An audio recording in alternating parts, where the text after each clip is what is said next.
Hey, if you're enjoying the content here at Dennis Sperling Unfiltered, make sure you support it by sharing, and subscribing to the channel.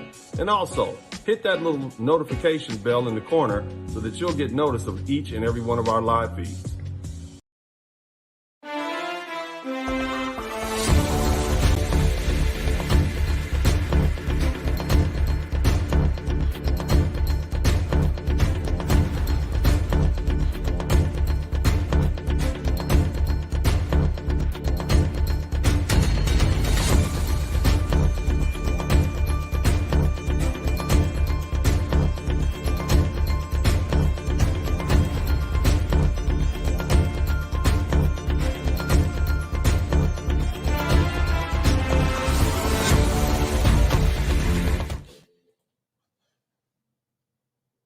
Hey, what's up, you guys? I don't think y'all can see me. Hold on a minute. I'm hidden behind my photograph here. Give me 1 second. I'll remove this. I want to make sure you can see who you're talking to. There I am. Welcome, everybody, to the broadcast. Let's do a little quick mic check. If you can hear me, hit the number 1 button. Make sure you hit the number 1 button if you can hear me. All right, I'll wait.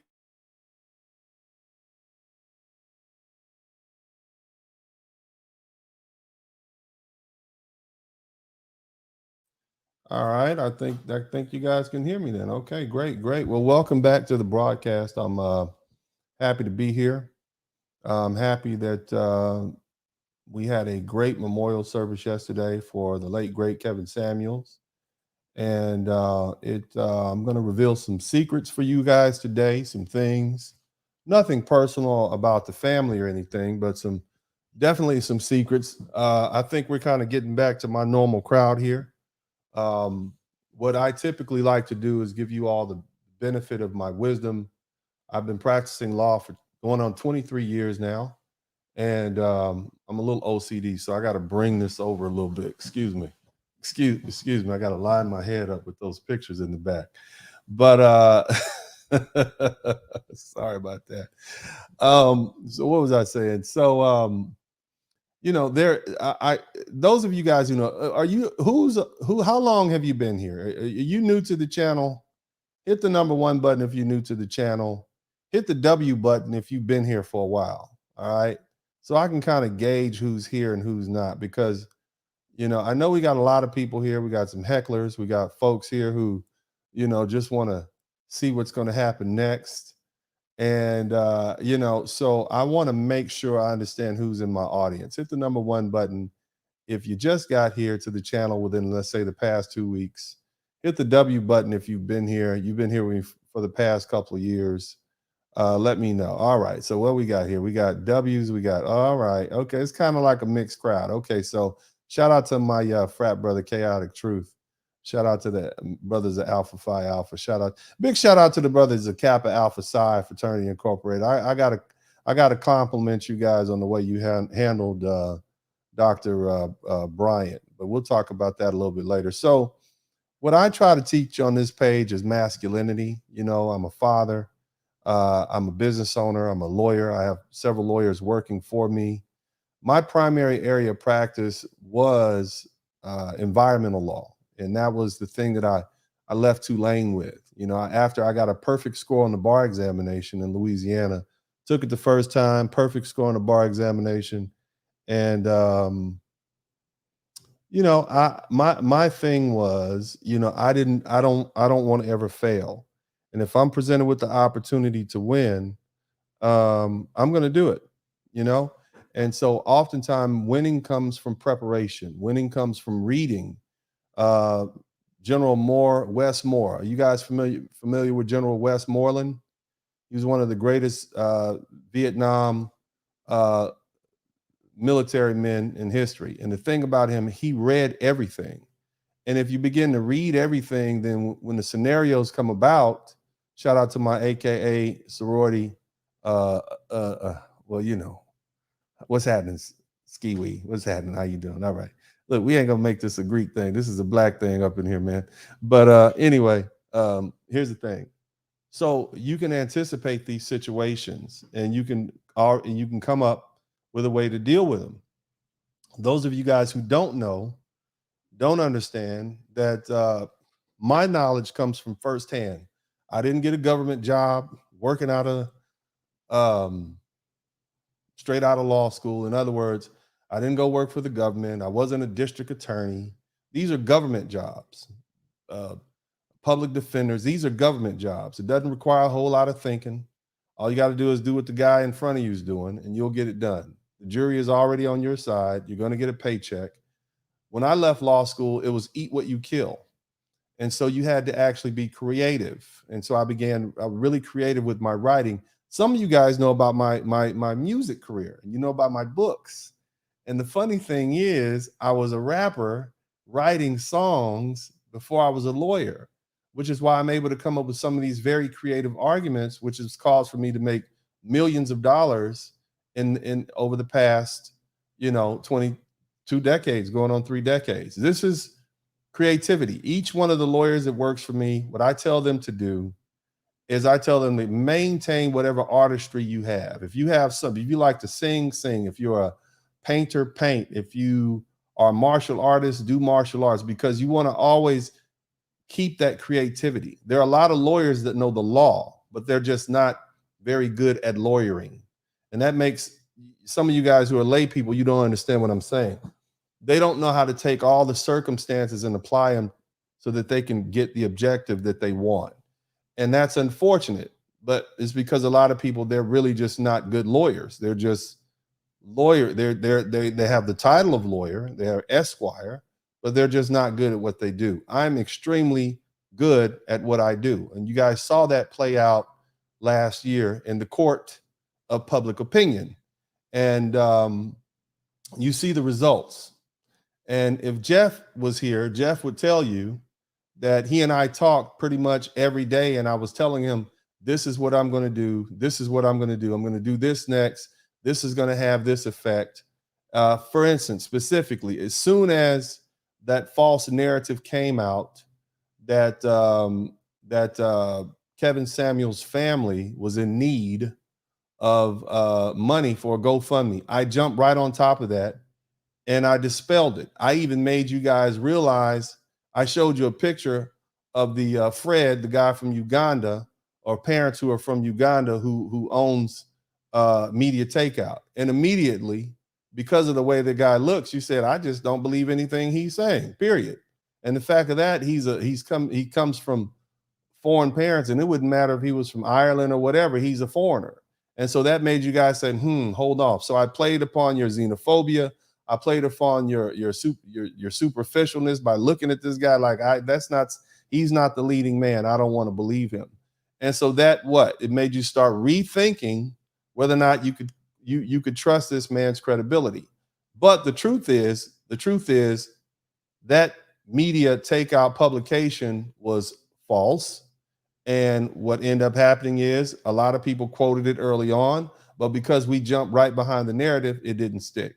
And here's my guy, Jeff Liscombe, and he'll tell you, I gave him play by. Yes, you said it, and it did what you said you would do. That's exactly right. So Jeff is my witness. I knew exactly what I was doing. And a lot of you are trying to figure out, well, how does this dude from South Central LA understand this? Well, I have the world broken down into two different divisions. You have peace and you have conflict.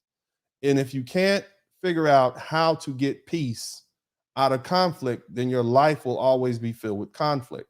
And so when the Chinese and the Asians, they have it divided into light and dark.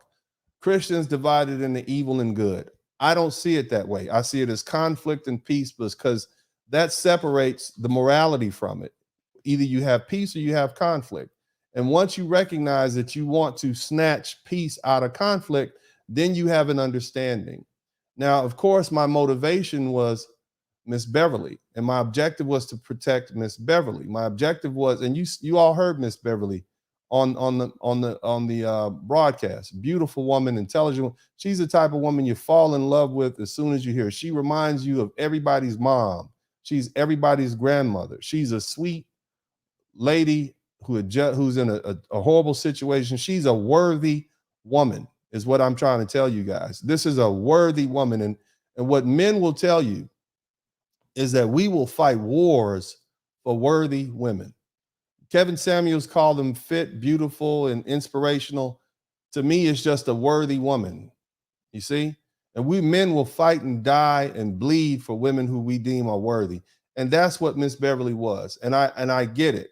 And I understand the stock that Kevin came from. I understand why Jeff, as she said yesterday, was her rock. She's an easy woman to want to help. And also Miss Caitlin, sweet girl, humble, beautiful, sweet young girl, just graduating college. So these are the people that I had in mind. So nevertheless, I want to first do this before I get to going too deep. Make sure you check in where you're coming from. But there was a game plan, and we're talking about today.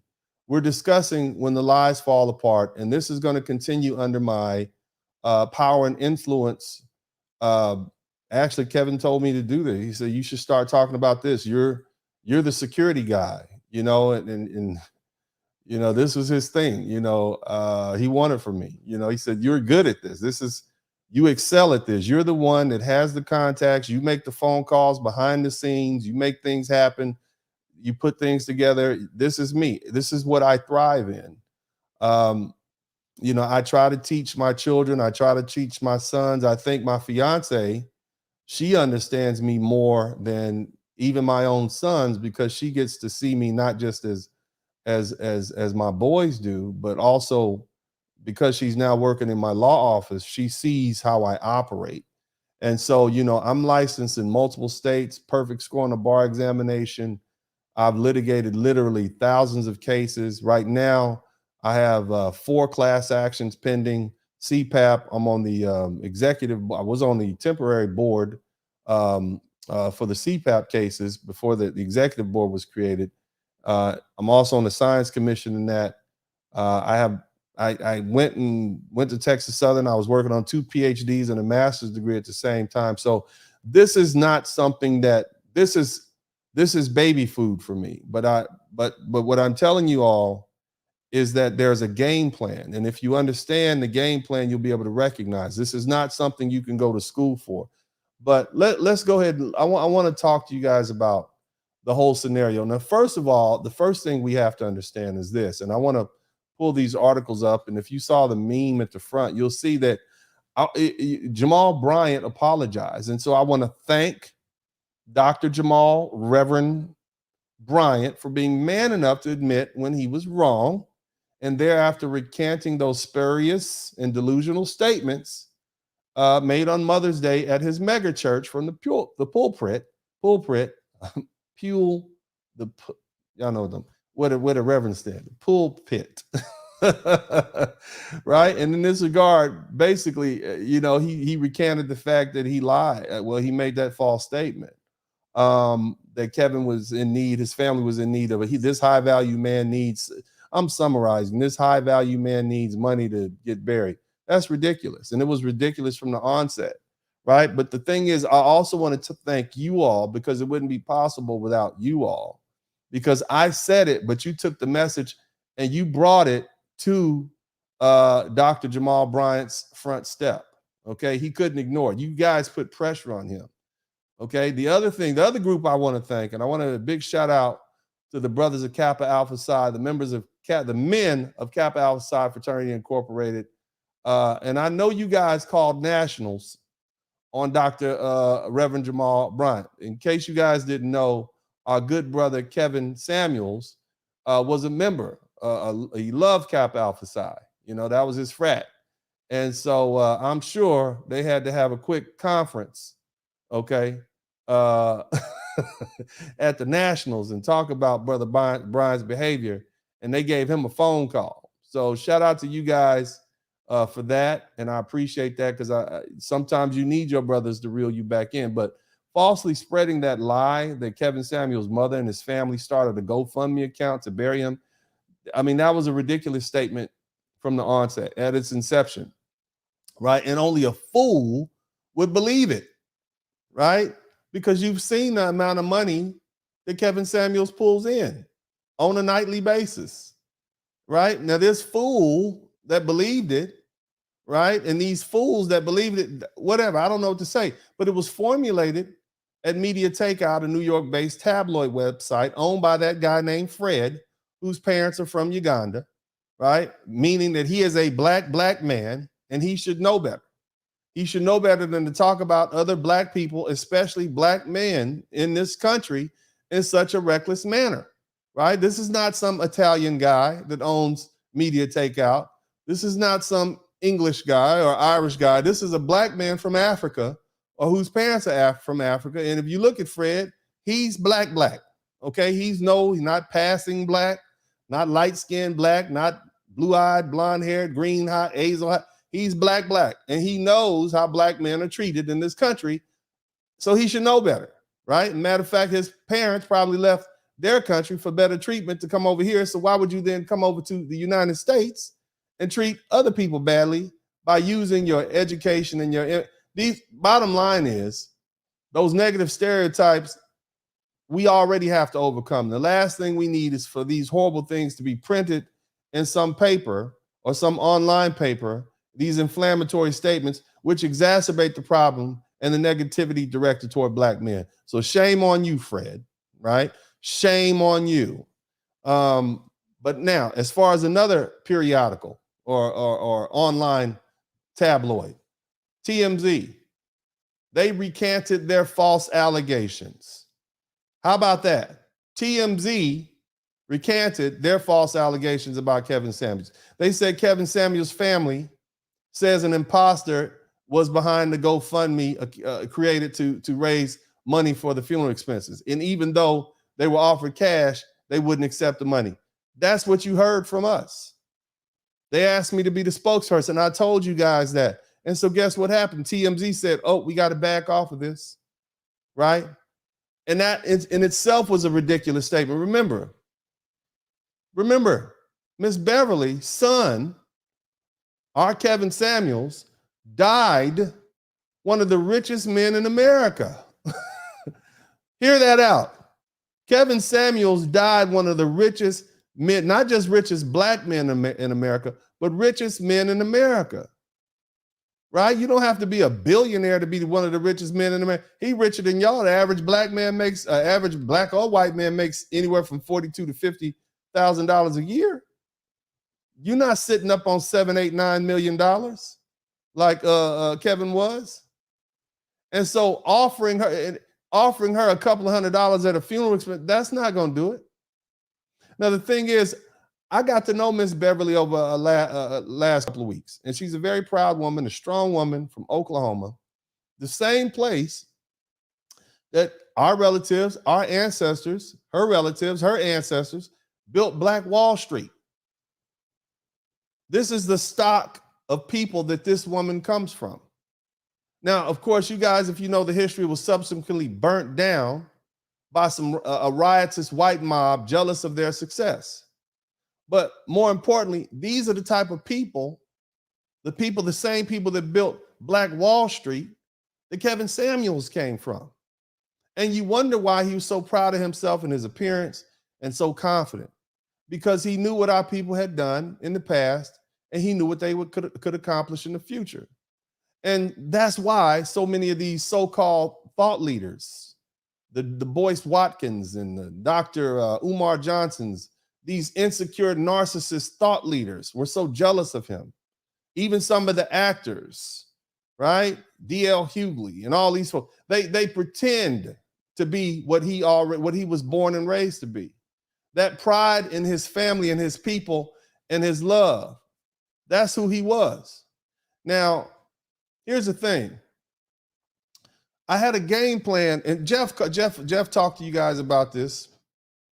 Jeff called me up. He found me on Instagram. I didn't know if it was real or not, so I directed him to my office. He left his office number. I talked to Jeff. Jeff, I recognized Jeff was real. He was a real friend. You know, he knew things. He let me know he already knew who I was and some of the other people that Kevin had entertained with. So I knew he was the real deal, right? And so he asked me to take it upon myself to try to help. And so I did what I did what I could. I did what I do best. I recognized this for what it was, a conflict, and I jumped in it. Now, for you UN peacekeepers, you want to be UN peacekeepers. Let me tell you, I received so many text messages from people, right, telling me, you need to calm down. You're an attorney. This is a bad look for you. Perhaps you're gone too far. Even some of these people online claiming to be lawyers and claiming, I would never do that. I get somebody online, I'm going to write the bar associate. You don't even know what the rules of professional responsibility require. That's the problem. And that's why you think you can write the bar association on something someone said online about something that they may do prospectively. That's not a bar violation. That's called First Amendment rights to speak freely. Now, here's the thing. You got to understand, this is the objective. I'm protecting my friend's legacy. In doing so, I'm protecting his mother, right? I'm protecting her from having to hear this. And I'm making sure I get these positive narratives out, these truthful narratives out before these negative narratives stick. What if I waited until this week before I start speaking up? Nobody would be listening. You know, when I start talking about Kevin Samuels last week, we had thousands of people here in our little intimate chat room, right, where we hang out every day. But with all those people wanting to know, they had to be fed. It's better that I feed them the truth than allow these false narratives to get implanted in their mind. And so now they took that information and they went over to Dr. Jamal Bryant's Twitter page and Facebook page and the TMZ page and said, this lawyer is over here on YouTube saying you guys might get sued, right? Now, here's the thing. The goal was to redirect all the vitriol away from Kevin Samuels and make myself the target, right? So his mom and his daughter would not have to see everyone bash her dead son without somebody saying something. You know what it's like? You're screaming at the TV, you're screaming at for you guys, you're screaming at your cell phones or your video. They're saying these horrible things and you don't have anybody out there speaking up on your behalf, not even a whisper. And the thing about Black folks is typically you don't say anything. You just let it happen. And if you do, it's usually filtered through these corporate shields at MSNBC, NBC. You don't really get to say what you want to say. They know what they're bound. They can't say the things like you want. But see, I'm not restricted like that. I can say just what needs to be said to hit those buttons. And what did you hear me say? I made videos all week drawing attention to myself. I made threats of lawsuits, right? I dispelled the lies with accurate information. I made selective TV and podcast appearances. Shout out to the Ghetto Boys and Willie D and Face Mob over there. Thank you guys. I had a great time on your podcast. And what did I also do? I made you laugh and I also made you despise me at the same time. Here I am fighting trolls. You're supposed to be a lawyer. You're supposed to do this in court. No, a lot of these fights that we have start in the court of public opinion. This is where they start. Some of the best lawyers in the world are right here in the city of Houston, Texas. And you've seen them and I've talked to them and I know them. And that's just it. Okay. And sometimes the fight starts in the court of public opinion. That's how you begin to deal with it. But the thing is, any and everything I could do to draw fire away from my friend's legacy and reputation is what I did. And by my count, and if you look at it, you can Google my name right now. I was up last night checking it out. By my count, I got more angry videos, more YouTubers with less than 100,000 subscribers, right? I'm a YouTuber with less than 100,000 subscribers. Look at all the angry videos I have at me. That proportionate, that makes no sense. It just doesn't make any sense. But see, sometimes you need to be the bad guy in a bad situation. And this was a bad situation. And so a bad guy was necessary. Those of you guys who remember my video from almost 2 years ago when I said embrace being the bad guy, you remember that? Who remembers that video? If you remember that, hit the number 1 button. All right, hit the number 1 button if you remember me putting a video up saying embrace being the bad guy. Okay? You guys see, we got a lot of new guys in here, right? Y'all not used to this. If you're a member, it's probably in my member section somewhere. Essential Entities remembers it. Wrench Turner remembers it. You guys remember that. You have to embrace being the bad guy. It's no different than being the dad. Sometimes the dad is the bad guy, right? You got to be the disciplinarian. Mom gets to be all sweet and nice, but it's okay. It's okay, people. It's okay to not have people like you sometimes. It's okay if they don't like you forever. Bottom line is we had an objective that we had to get to, and it was necessary to protect Miss Beverly and KS's and Miss KS, right? His daughter, right? And this was truly a blessing. And so here's the thing, and I told Jeff this yesterday. Shout out to Jeff. I said, Jeff, after this memorial, it's going to be extremely gut-wrenching and emotional. And what it's going to do is it's going to take all the emotion out of the mob. What you have now is peace. And the reason you had it is because you have people they were both angry at Kevin Samuels. They love Kevin Samuels, but both of them were having the same effect. They were both chattering, a lot of chattering.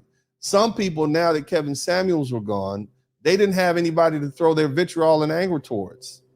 They didn't have it. So they still wanted to be angry with him, but they were spewing this last minute vitriol out because they had to get it out because he's no longer here. And it doesn't make sense to be fussing with him in a year from now because a lot of people are angry. Then there's a lot of people who love Kevin Samuels. And they themselves, they wanted to know, when is the funeral going to be? Where is he? Somebody probably killed him, blah, blah, blah, blah, blah, this, that, and the other, because they were hurt. But either way, you got to take these emotions and snatch them out of people one way or the other. So it's no different than when you watch football. When you guys watch football, you watch your team win. You watch your team lose. It doesn't matter to the people who are in charge of it. Those of you guys who are familiar with Roman history, the Colosseum performed the same task of snatching all the emotions out of the people. As long as they're being entertained by the roar of the circus, by the gall of the gladiator games, then they're not angry with society anymore. And you take all their emotions out of them. So what you saw yesterday was something where we took all your emotions. You were bombarded by sorrow. We started off, you had all your favorite YouTubers here. And then you heard the climax was Miss Beverly coming on and talking to you all. So we humanized Kevin Samuels. He no longer was a thing or an object. This man had a mother. He had a friend that cared about him. And then what we did after is we changed the narrative by showing you 20 couples who said all the wonderful things he had did for them. And they themselves were emotional. So it made you emotional. So today you woke up and you were more at peace. You know he's being taken care of. This is what happened. That's exactly right. The bread and the circus. The Roman leaders used it to distract the people. We needed to get that energy out of you for that news cycle. And that lasted for about a week and a half. And that's it. Now, here's the thing. I understood what my game plan was. And I understood what I did. And now you see the effects of that. What do you see happening? You see, and I'll pull this up because I want you guys to see for yourself, those of you guys who don't know. This is an article from TMZ. Kevin Samuels' family refuses funeral cash. GoFundMe is fake. Here's another one. Oh, lost that one. Jamal Bryant. Look at him up there with the missing ball spot right there, right? Pastor Jamal Bryant apologizes for remarks about Kevin Samuels. Now, this is the guy that said he died broke and some spurious and horrible allegations about the young woman that was with him. They had to recant all of that. Why? Because the truth got around faster or as fast as their lie. So it was neutralized. Now, unfortunately, there are some hard heads out there who I want to deal with right now. Okay? These are the people who specifically have not said their apologies. They have not made a statement. They have not recanted their statement, even though the place where they got their information from, TMZ, Media Takeout, maybe some of these other, have proved themselves, they themselves have apologized. So let me give you a little bit of this work. D.L. Hughley. I recently saw a video. Now, mind you, I know of D.L. Hughley. I remember when he was just a little short gangbanger in Los Angeles. I remember because we grew up around the same time. Some of his friends know my friends. Some of his cousins and relatives. I know some of his people. Now, D.L. Hughley says that Kevin Samuels' death wasn't announced until 24 hours later. And the reason being, and I'm summarizing, the reason being is because no one cared about him. This is what D.L. Hughley said about Kevin Samuels. He surmised that because Kevin Samuels' death wasn't announced until 24 hours later, no one cared about him. Now, keep in mind, this man refers to his podcast as the GED section, and now I understand why. To be able to draw that conclusion based on that little amount of facts demonstrates to me your level of understanding. See, the truth is, Kevin Samuels' close friends were in constant contact with him. I talked to him the night before he passed away, and I believe MTR said he spoke with him. Jeff spoke with him also. So that's a lie right there. Or let me say that's that assumption you made is erroneous. How about that? In fact, let me say this. Those of us who knew Kevin Samuels, those of us who were his close friends, knew that he had passed away about an hour after he reached the hospital.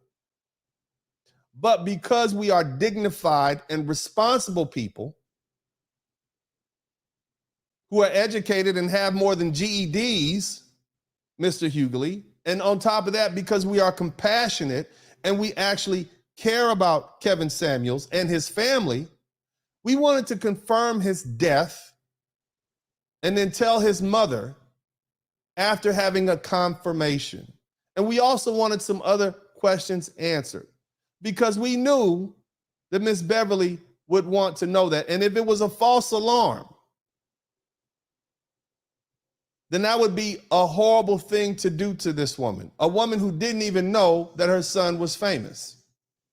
On top of that, his daughter, God bless her, was 1 week away from graduating from college. And so we wanted to make sure that the information was certain, because if we learned on a Friday, knowing that she was going to graduate that next Saturday, a lot of things had to happen. She was in the middle of taking finals.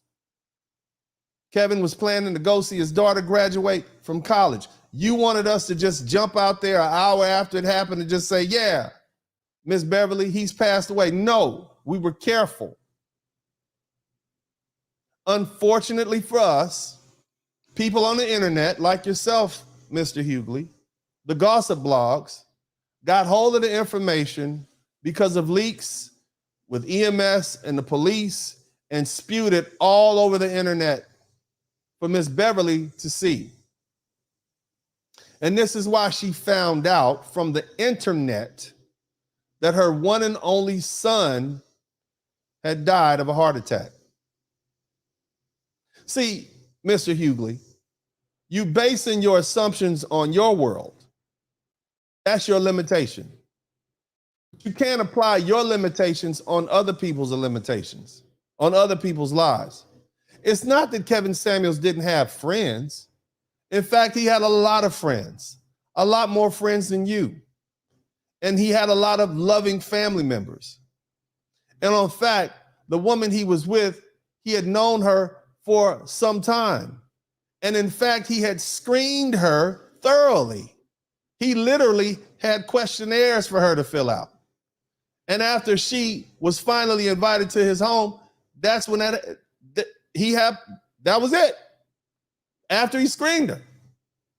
The crazy thing is, she was introduced to him by her brothers, who had looked up to Kevin Samuels and appreciated his message. This young woman is a very well-trained, highly educated nurse that makes upwards of 6 figures every year. But you didn't say that, Kevin. Or you didn't say that, Mr. Hughley. No, you made it seem as though he died with some woman he didn't know. Now, here's the thing. Kevin spoke very highly of her, and his best friend did, and so did I.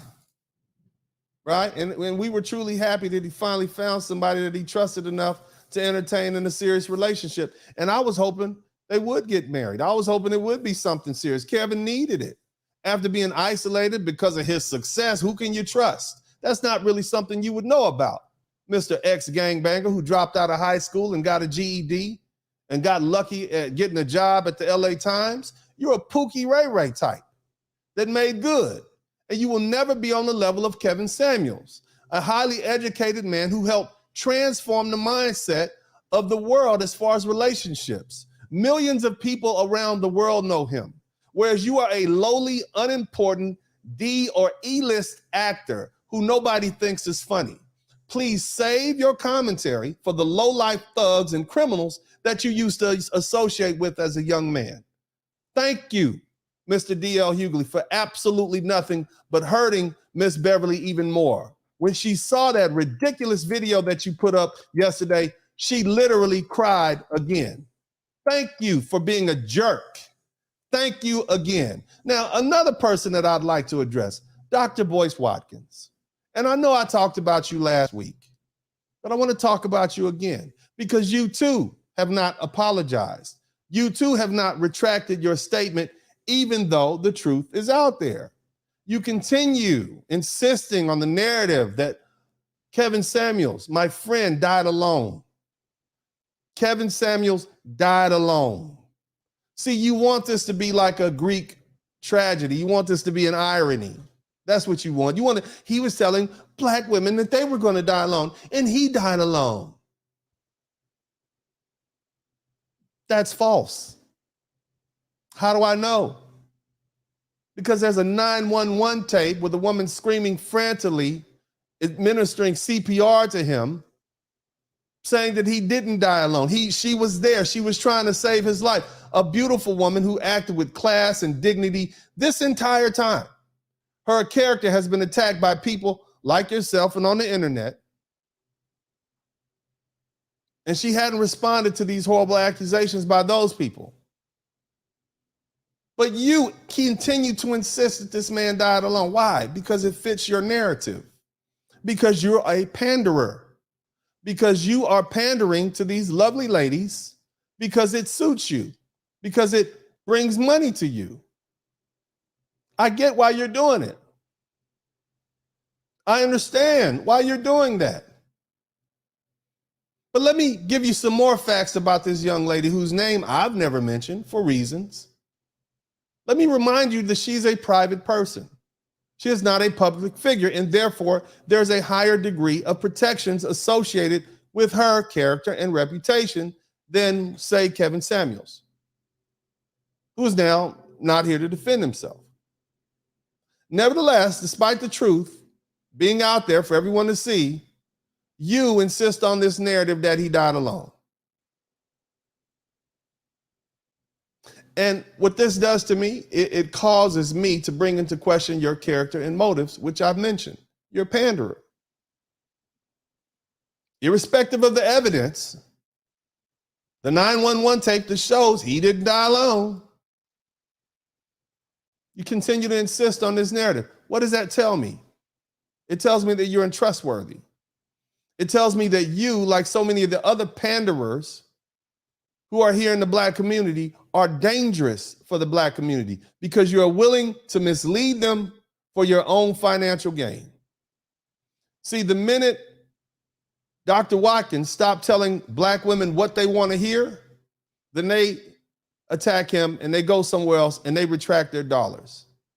In my opinion, it would be foolish for any Black American who would who adheres to or listens to the advice or counseling of Dr. Boyce Watkins to continue doing so, because he's demonstrated his willingness to carry forward a false narrative, i.e. Kevin Samuels died alone because it suits his agenda, even though it was patently untrue.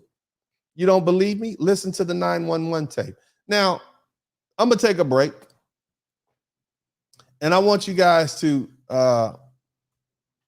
hit the number 1 button. Do that for me first. Hit the number 1 button. Let me know you're here. Matter of fact, put a KS in the chat room. Shout out to KS. Hit the KS button. Don't disrespect the man. We don't want to disrespect Dr. Boyce Watkins. We don't want to call him out of his name, but we want to call him on his transparency. That's what we want to do.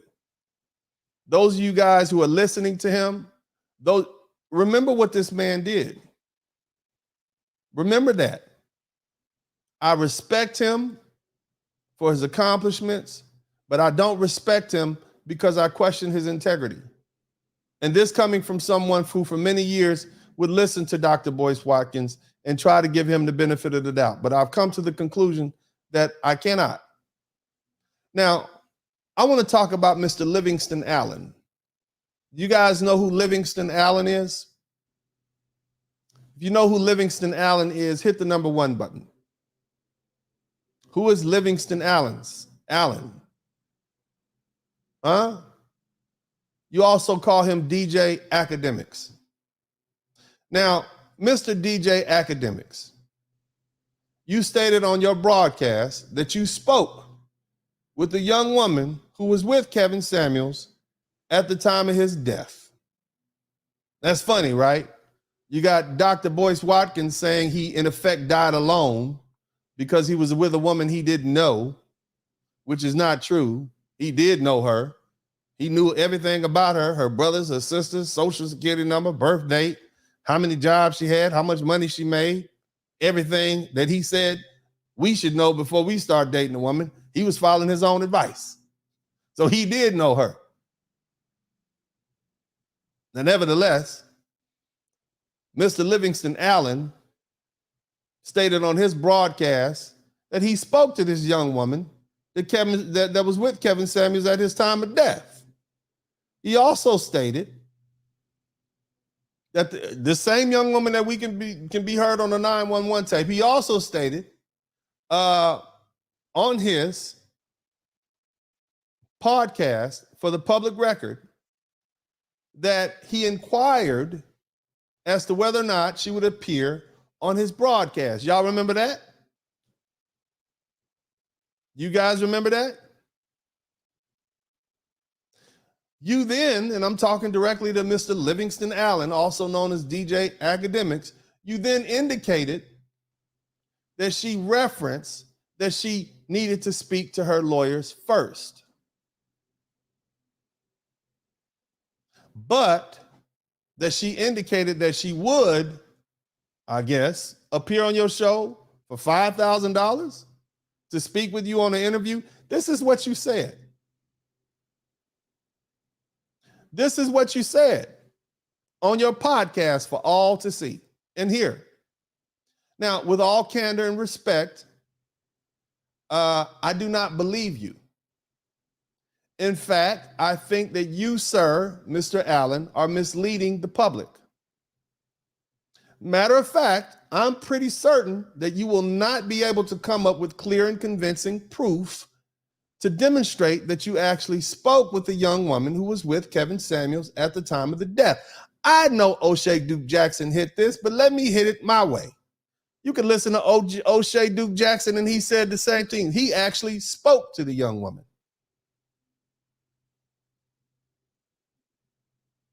I don't think you know who you were speaking to, Mr. DJ Akademiks, Mr. Livingston Allen. I don't think you do. I think you just made a reckless statement on the air for millions of people to hear. Now, what you don't know is this. Mr. Livingston Allen, also known as DJ Akademiks. What you don't know is that because of your comments, this young woman's life has been placed in danger. See, you didn't know that. Since you made that reckless statement, she has received lots of text messages and phone calls. And they're not friendly.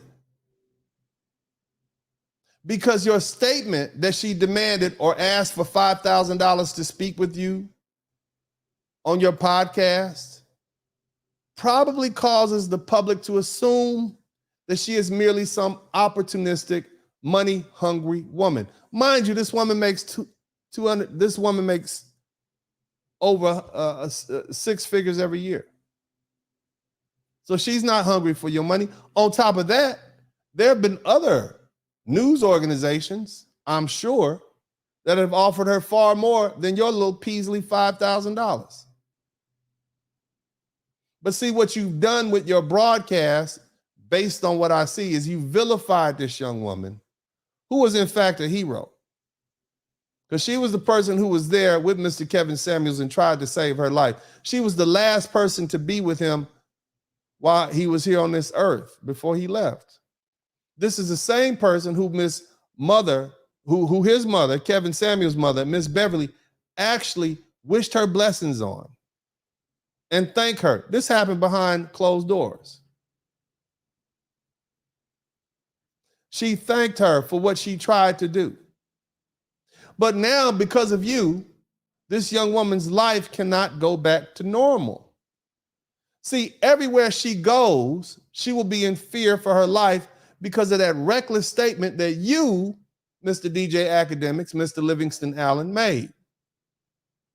Now, the problem is that you haven't recanted like Dr. Jamal Bryant or like TMZ.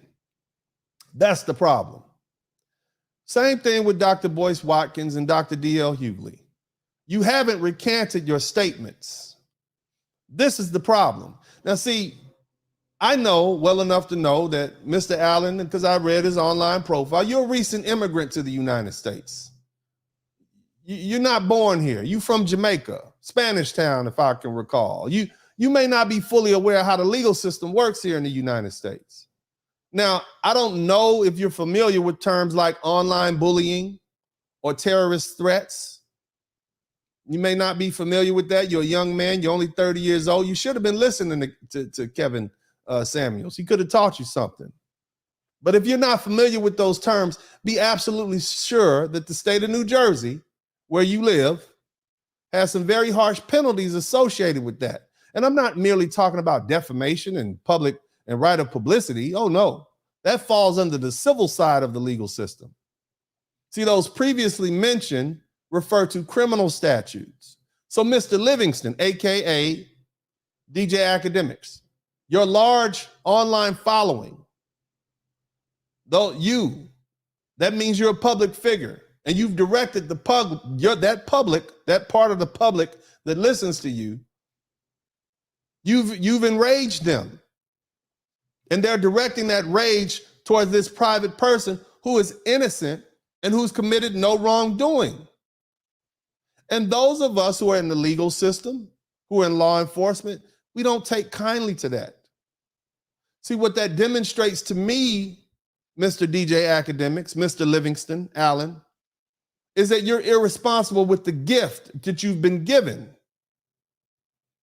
The ability to speak to the masses is something you should take very seriously. Now, the internet is unregulated. There's no FCC watching over what's said and what's done on air on the internet, right? But if this was NBC or CBS or ABC, you making those unverified statements, which you will never be able to prove, right? Either beyond a reasonable doubt, a preponderance of evidence, you'll never be able to prove them. For that, you'd be terminated immediately if you work for one of those television stations. See, thereafter, you may be exposed to both criminal prosecution and civil liability if anything happens to this young woman. So here's the thing, DJ Akademiks, and I know you probably, who is this guy? You didn't know. I get it. I'm just telling you. See, I'm not a YouTuber. I'm a trial lawyer, and I got lots of friends who practice both criminal, who are judges, practice civil, and there's a DA somewhere. Ask Bill Cosby. There's a DA somewhere who'd be more than happy to investigate this matter. So I strongly suggest you talk to your lawyers and do the right thing. The right thing is to retract that horrible statement and call off your minions and explain to them that you have no way of proving that this young lady actually was actually the woman that you spoke with. You have no proof that she was actually with Kevin Samuels at the time. And then what you should do is hope. And I mean hope like hell that nothing ever happens to this young woman. Now, to this young lady who's listening, I am really sorry that this is happening to you. Now, you see the media is falling back off of Kevin Samuels at this point. You see that, right? Because he has me, he has Jeff, he has his millions of fans, and we're pushing this truth out there. Dr. Jamal Bryant went on stage at his church and recanted the statements that he made last week. And I'm going to tell you, in the Black community, we don't ever have our preachers recant a damn thing. You understand me? They're some of the hardest headed people I've ever heard in the Black community. For this man to go on stage and admit that he was wrong, that lets you know he had a whole lot of pressure on him. And that came from Kevin Samuels' fans and his family that put that pressure on him. TMZ went and retracted their statement and said, oh no, Kevin Samuels, he didn't die broke. No, we're sorry. He didn't. No, this was a lie. They didn't even want the GoFundMe money. No. See, Kevin has us, he has me, he has Jeff, he has all these people. You don't have anybody. You're just by yourself. But let me tell you the thing that you do have. The thing you do have is that you are a private citizen and you didn't ask for this. Period.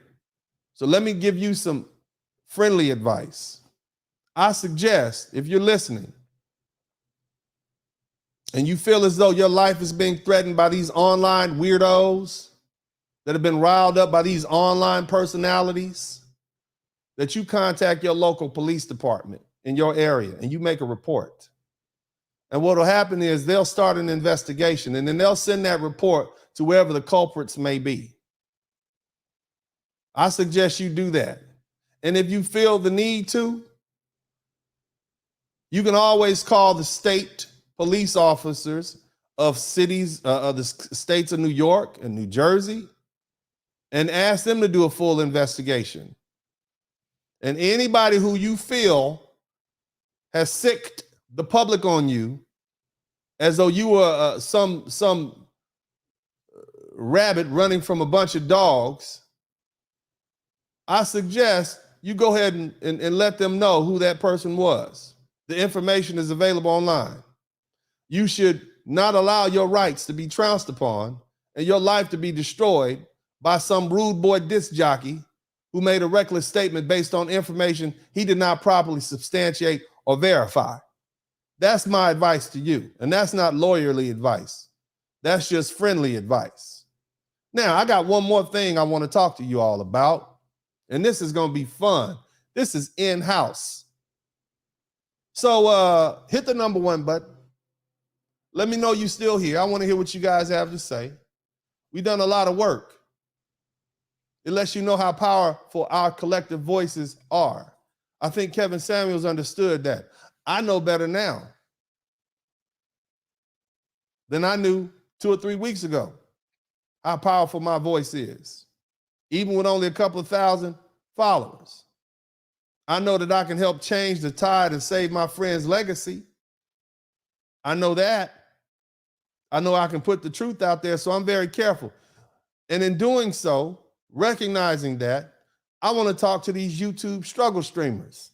Last week, I asked all of my followers and friends and colleagues to, send me emails and text messages and screenshots of all these folks who are saying these horrible things about me. It's not that big of a deal. I'm telling you, it'll be taken care of. But here's the other thing. I'm caught in the mix because I can't just go after them like I want to. Why? Well, my friend told me to ignore the haters, and he's dead now, and I want to abide by his wishes. So I'm going to try. And then here's another thing. O'Shea Duke Jackson asked me to take the lead role to try to bring together some sort of organization on the black side of YouTube. So damn, all this damn responsibility. I can't just be me no more. You see, that's why I'm trying to cater to a broader audience. I got lights and a microphone. You understand? See, what I want to do, I think the best way to protect Kevin Samuels' legacy is to go ahead and make that $100 million that he wanted us to make. Turn those millions into billions and be the black Wall Street that he wanted us to be, starting right using YouTube as a platform. See, there'll never be another Kevin Samuels, period. The man was just too smooth. The man just knew too much. He worked too hard. Matter of fact, he worked himself to death. You see, more importantly, as far as me, I don't want the position. I don't want to work 20 hours or 21 hours a day. I don't want to do that. No amount of money is that important to me. It's just not. Working 21 hours a day literally killed my friend. He had a heart attack. I can't do it. I'm a family man. I'm a businessman, but I'm a family man first. My YouTube time is limited because I have other things that are my priority. But as a favor to my friend and as a favor to O'Shea Duke Jackson, I'm going to do the following. All you struggle streamers out there, all of you guys who said these horrible things about me, I forgive you on a couple of conditions. If you decide to come aboard and have a conversation with me live on your broadcast, on my broadcast, we can discuss the details of your allegations. You guys said some horrible things. I'm in it for the money. I'm clout chasing. I had to look up what clout chasing was because I thought clout chasing was what I was supposed to be doing, getting attention. I'm supposed to be getting attention so I could use that attention to put the truth out there. Yes, I was clout chasing. That's what you're supposed to do when you're getting attention. It's not like I had 2 or 3 million followers. I had to say some outlandish stuff so that the truth could get out there, but it worked. And Jeff will tell you, that's what I was doing. It worked. Now, some of y'all, you can't see when somebody's in the kitchen cooking something because you don't have the intellectual capacity or the knowledge or the base to do that. You don't read books, not the ones that I do. So you don't get it. It's levels to this. And you don't understand. So you don't understand something, so you shun something. Here's something I want to share with you guys.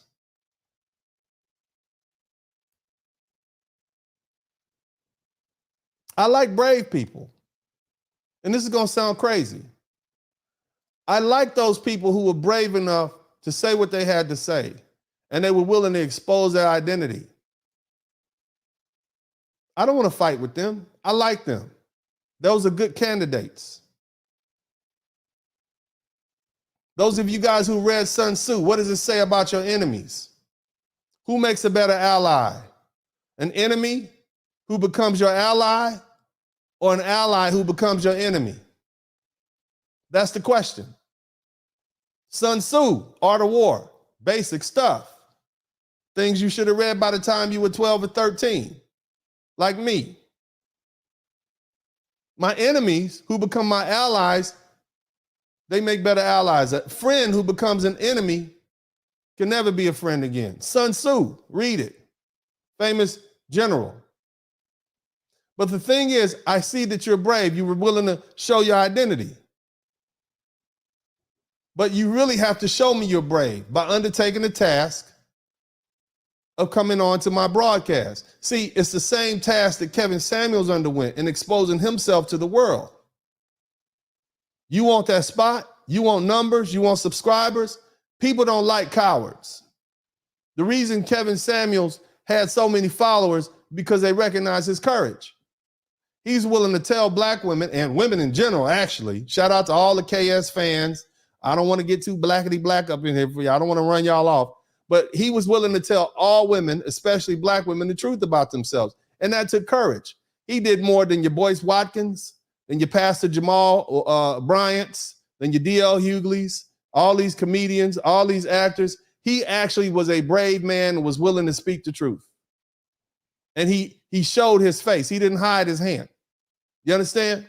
That's why I like Kevin Samuels, because he was brave. I don't follow money. I don't follow prestige. I follow courage.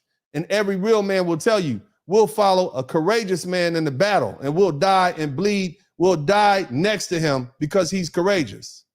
That's why you rather have a lion leading a flock of sheep than a sheep leading a group of lions. Period. So I challenge you all, you struggle streamers who had all those things to say. You have all it. Come on aboard my broadcast. Come on up, share your thoughts, your ideas, your conclusions. Otherwise, be certain that you're not ready for what you're doing. You're just wasting your time and you'll never amount to anything. That's just it. Your names are not worth saying. I fight up, not down. That's another lesson. That's why I'll talk about D.L. Hughley, Dr. Boyce Watkins, Pastor Jamal Bryant, TMZ. These are people who've made a name for themselves. You all are not worth mentioning. But let me tell you this. If you come on here, people will know your name. Now, if you do promise to come, if you come on my show, if you come on my broadcast, I will be respectful. I'm a very respectful man. I've talked to people who I vehemently disagree with. Look at the Divester video that has 40,000 people on it. Vehemently disagree with the woman, but we were very cordial. It's okay to sit down with your adversaries. You may find that you have some common ground somewhere, right? No problem. But if you don't come, be certain that you're probably going to be one of the ones that I choose to file suit against for using my name and my likeness without my permission. Now, I got several to choose from, and you may just be the one. So in order to get yourself off that list, because remember, I promised O'Shea Duke Jackson that I would bring some sort of something to this YouTube space. And before we can begin to build, we got to know who we're going to build with. So I have got to bring order to this black YouTube space because you all are out of pocket. You are the types that when we build something up, you're going to tear it down. So you have to be removed from this YouTube space. You can say what you want on Facebook and Instagram or whatever, but on YouTube, and this is where it starts, there's going to be some new order going on. And if you set yourself up to be used as an experiment, it's going to happen. Again, if you'll come to my broadcast, we can discuss your videos, and I promise I will not contemplate filing suit against you. I'll actually give you permission. I won't sue you for using my name and likeness for defamation, unfair trade practices. I'll even give you a release of appearance, which will allow you to use my image on those videos you already had, right? And you get to keep your earned income. You get to keep the money from your PayPal, your Cash App, and your AdSense. I'm a businessman. I want to do business. I want you to do business. Maybe we can do business. So what I ask you guys to do, you struggle streamers, put your feelings aside, be courageous, and come onto my broadcast so we can have a talk and I can introduce you to the world. Now, if you're courageous enough to say those things that you say on your podcast where nobody really hears you, right? Okay, that's cool. But if you come over here to do it and we can challenge, fine. At least that means I can trust you. At least that means you mean what you say. And if you're able to substantiate what you say, well, then damn, you won. See, whether I like you or not, is not important. It's about trust. And more important, it's about business. And you don't get to $100 million by dealing with people that you know you can't trust who are cowards. Now, there are some other YouTubers. Those of you guys who hide your identities and faces and say these horrible things, you disgust me. And then you're not subject to this deal because you're a coward. I'm going to make an example out of you. And the reason I can't do business with cowards. Anybody who hides their face and talks horribly about people, you're of low moral character. You can't be trusted in business, and trust is everything. This is where I'm at. So I've said my piece. I would like to thank everybody who was here. I'd like to maybe get a few folks in. We could talk about it. Maybe you guys have some questions. Maybe you want to know how you can get my books. If you had read my books, you would have understood what was happening right now. You see it happening all the time. You just don't know what you're seeing. But go ahead and hit the #1 button. Show your appreciation for the work that I'm doing here. I'm trying to bring Black YouTube together. Not because I want to. Not because I want to be your leader. None of that. Only because I want us to be able to come together and make some real money and make some real moves. There's enough of us out here that we can begin to market, we can begin to sell, we can begin to use this YouTube space, not for bickering and going back and forth, but actually generating a real profit. Not a couple of $100 here, a couple of $100,000, not a few million. Millions and millions of dollars. The world is open to you. If you see the opportunity, I saw the opportunity. Not because I was looking for it, but because Kevin put it in my face up in New York when I saw this huge facility owned by these folks who started off in their mother's house. The opportunity is there. If you want to continue to fight with me, let's fight. That's not going to make you any money. I'm going to settle a couple of these class action cases and then I'm ghost. But you don't get the benefit of people who sat next to Kevin Samuels, who was one of the most dynamic YouTubers of all time. The man was clearly talented. I'm here to work with you. I'm here to, yeah, you said some horrible things about me. I'm not that emotional. I'm not that narcissistic. I don't care. Green over everything when it comes to emotions. Money over feelings. Let's get this paper together. This is where I'm at. Let's go ahead and try and get a few people in here. Right? Y'all probably didn't know a Black man was this thoughtful. Where my head? Go to their pages. Make sure you tag them on this. Tag them on it. Let them know. I want to hear what they say. And you ain't got you don't have a whole lot of time. Somebody's going to get chose. Uncle D got my lawsuit choosing shoes on. We have to make an example out of somebody. We have to let everyone know that you can't continue to just say these horrible things about people, their families. And let me tell you something else I'm going to do. And I told you guys this before. I'm going to purposely plant some false information out there about myself in hopes that somebody takes the bait and makes some horrible podcast about me. Now, some of you say, well, you can't do that. That's not fair. What do you mean that's not fair? If I put $1,000 on my front porch and you run up and steal it, and then I have you arrested, is that stealing? Yes, it's still stealing.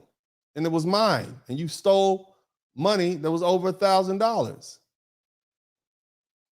Why should you not be punished for that?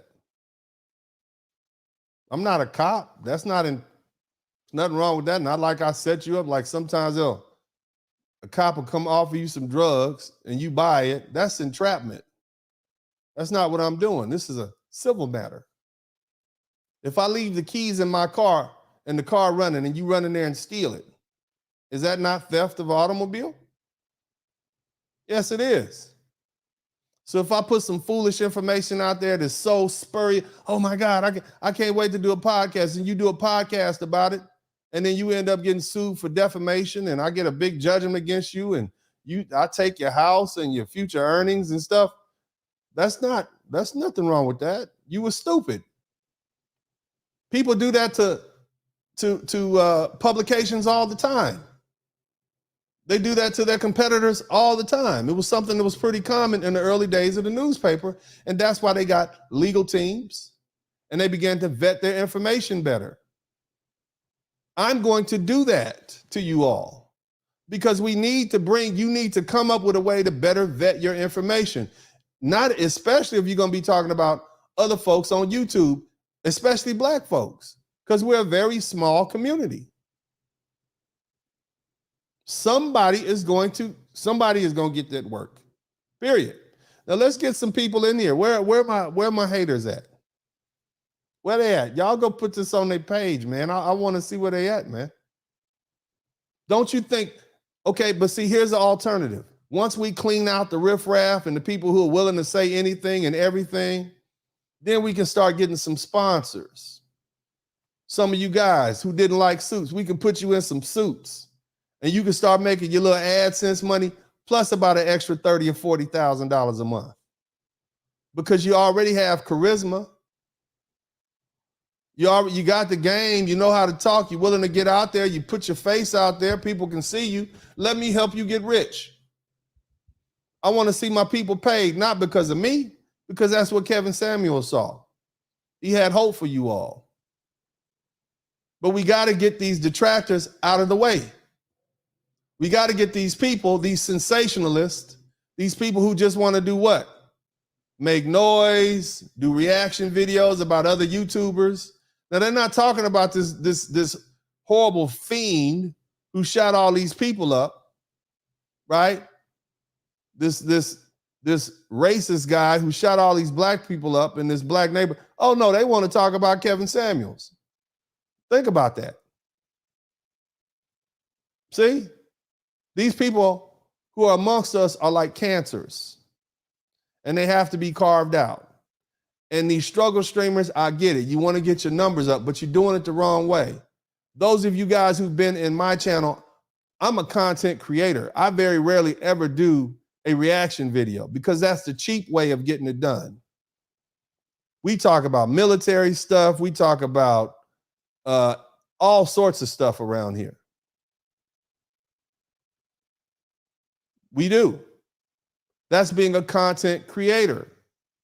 But all you all are reactionaries. If all you're doing is reacting to other people's video, that means you're a talentless hack. That's what that means. And you need to get out of that. Be creative. You guys, I write rap songs. But why? Because it allows me it's poetry to me. It allows my mind to be creative.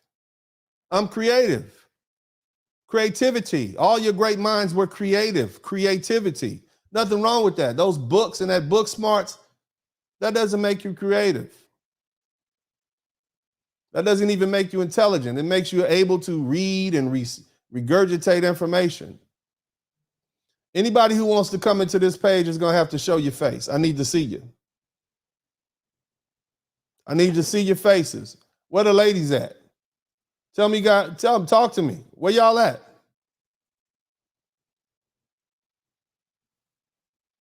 Somebody said they're not going to come. They have to come. They can't avoid me. I've been asked to do a task. Just like Miss Beverly and Jeff asked me to protect them, and you saw if I can take on all these people, then you realize you have no chance. You're operating on YouTube, which is a platform owned by Google.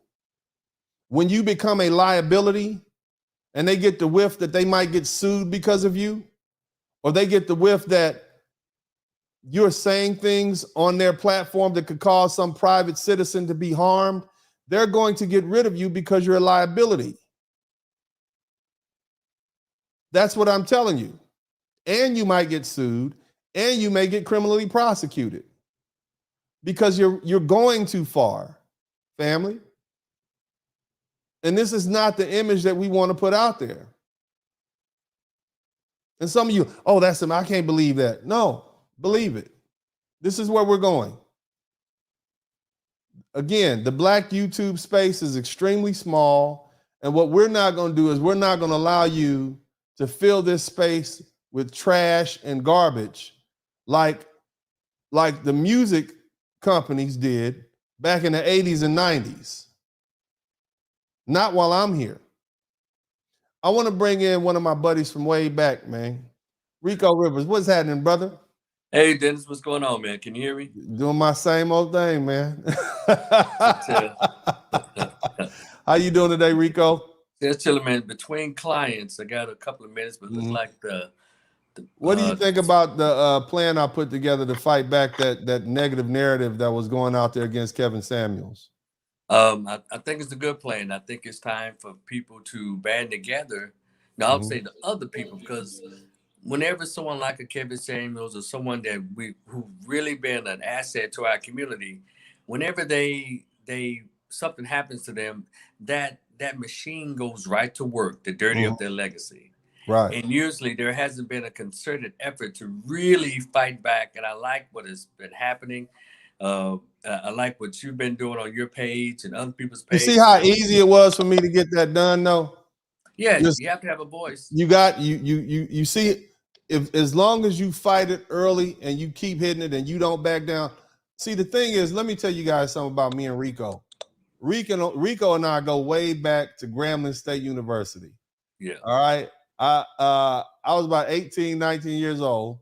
And Rico, I think were you in graduate school at that time? I was in graduate school, so I was like 25 or 26, something like that. Yeah, so he's about 25 or 26. Rico and I actually took on the Grambling State University administration because in the cafeteria, they were giving us this rotten food. They had rats all in it.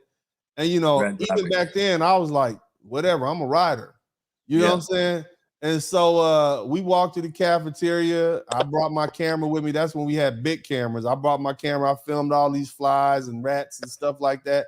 Mind you, I could have got kicked out of school, but I'm a rider. You understand what I'm saying? Rico was already on the outs with the administration. They were already coming after him. And so here I am with him. And, so I'm associated with him. But you know what? In my opinion, you got to do what's right no matter what. And that's how I'm built. Yes. And so it's always good for me to have my friends up. And Rico, I know you got your own podcast, but I want people to understand I'm still the same person that I always been 20 or 30 years ago. I ain't changed. You can talk to my homeboys from when I was 6, 16, 26, 36, 46, and they'll tell you Dennis has not changed. I'm the same one. But go ahead, brother. I want you to tell us more about how we need to, because I gave an example and I don't have the only way. You see what I'm saying? But my way is I'm a sledgehammer. I'm going to come in with the sledgehammer. I'm going to attack the narrative straight up. There's other ways to do it. You could work behind closed doors. You also come with the sledgehammer. You use the newspapers back when you was a young brother on campus. Yeah. But go ahead, brother. Yeah. The key to it, Dennis, is consistency. Just keep it going. Because I find myself even on my Facebook page and on other people's Facebook. You know how you come down your status and see people have these little lame posts up. Yes, I do go into their Facebook pages and I troll and I put in the right information. Say, no, that's not true. No, that's not true. This is what happened. And so I'm learning that all the people who seem to have something negative to say, they never listen to a video nor watch them in an interview. So you have to catch them with that. Because anyone who's ever listened to his stuff and even watched him on interviews with other podcasts, you know that what you just said was a complete lie, and I'm not going to let it fly. That's just not going to happen. If I see it, I'm going to correct you. I just blocked the lady today. I threw out statistics of black men in middle class, black men who are single and childless, and she wanted to come around with some crap about, we know statistics cannot always be true.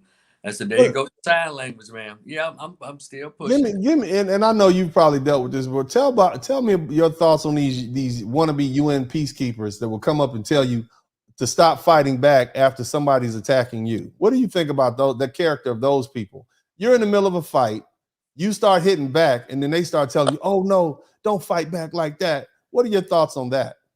Well, you know, man, as you stated earlier, I'm an old hat at this. Meaning it's very interesting. They can watch you get slaughtered and pummeled, Right. and then they want to tell you, well, Dennis, because I've read the comments, even when people come at you, they were saying that, Dennis, you should be above this. You should be above that. Like, what does that mean? What does that mean? It Yeah. doesn't take away from my character. It doesn't take away from what I've built to let somebody have it. It doesn't. Right. And you're supposed to. You're supposed to. Like, I've heard what you said. Get down in the dirt with them. It Yeah. won't sully. It won't sully your reputation or anything. You have to. We have to stop turning this other cheek when other people are throwing lefts and rights. Right. We have to stop doing that. That's not cool. And I guess that's almost like that cowardly way. I think they told Jesus the same thing. Don't correct them. Leave him alone, Jesus. It's gonna be all right. You know, Malcolm, don't say that, brother. King, don't talk about reparations, brother. Right. It be bigger than them. You know, it's just time out for those people. What Kanye said, they're the reason that slavery went on an extra 200 years. And see that, and you know, the other thing is, man, like that, oh, you're being petty. No, I'm fighting on the ground. If you're a stand-up fighter and somebody else is fighting you on the ground, you're gonna lose that fight. Yeah, you got to know how to fight on the ground. I mean, there's a reason. I mean, I know I'm gonna get kind of, I'm gonna go out there out a little bit. I've taught my sons striking. They have 2 different schools that teach them the art of striking and fighting. But if you don't know how to fight on the ground, then you can't get back up off the ground once somebody who knows how to fight on the ground takes you ground. You fight people high, you fight people low. If you've played football, you played offensive tackle, defensive tackle, you know the objective is to try to get under the man, get more leverage to get up under him and take him out of his spot. It's not about they go low, we go high. No, you're going to get knocked off your feet. You're going to get put on your back. They go low, you go lower for leverage. Yes. And so a lot of people do not understand the art of fighting. This was a fight that you saw, and we were fighting for this man's legacy. And now you got these 2 major figures. You got Jamal Bryant totally recanting his statement. You got TMZ recanting their statement. When has that happened? And when they talk, exactly, it's because we banded together and we fought. We fought for Kevin. And let me tell you what's else going. Now you're gonna have other people saying, "Damn, hold on, what else isn't true?" So they're gonna be a little shy about messing with him. We basically surrounded him and said, "He's ours. Yes. You're not going to talk about him. Yes. Here's the truth about him. Leave him alone." And if you don't believe me, look at the hell that Vivica Fox is catching. She's turning off the comments on her Instagram page. Good. And I hate to say this, man, but let me tell you something. They didn't know how well Kevin Samuels was loved, not just by black. They thought he was just a black thing. Yes. They didn't know that he could sell out a stadium in Australia if he wanted to. And that's a shame to say about our own people. But the fact that white folks, and it's true, man, Kevin Samuels have more white and Asian and Arab and Hispanic fans than he did black fans. Yes. That was crazy.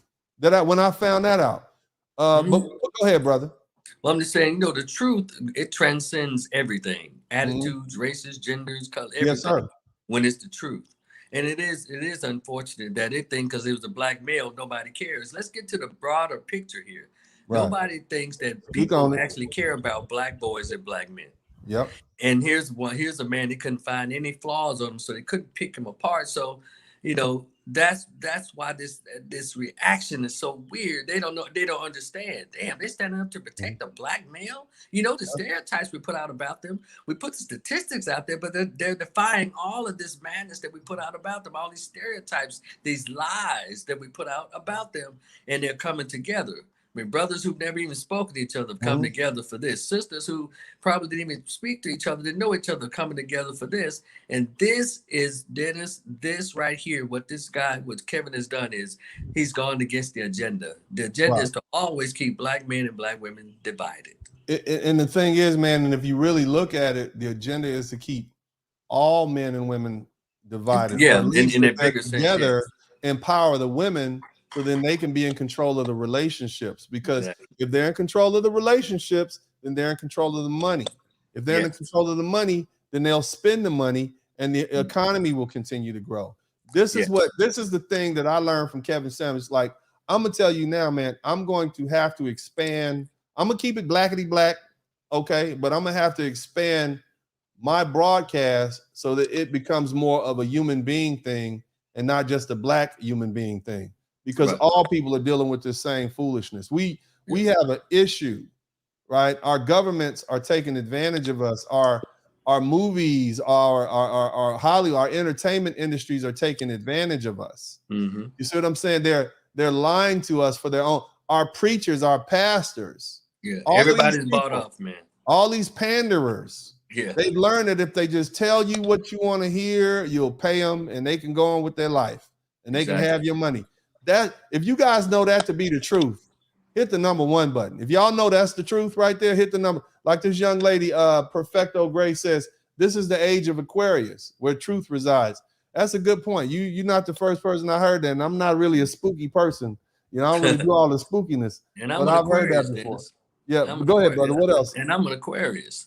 So I understand exactly what she's talking about. We are the bearer of news, the bearer of information. That's what we do.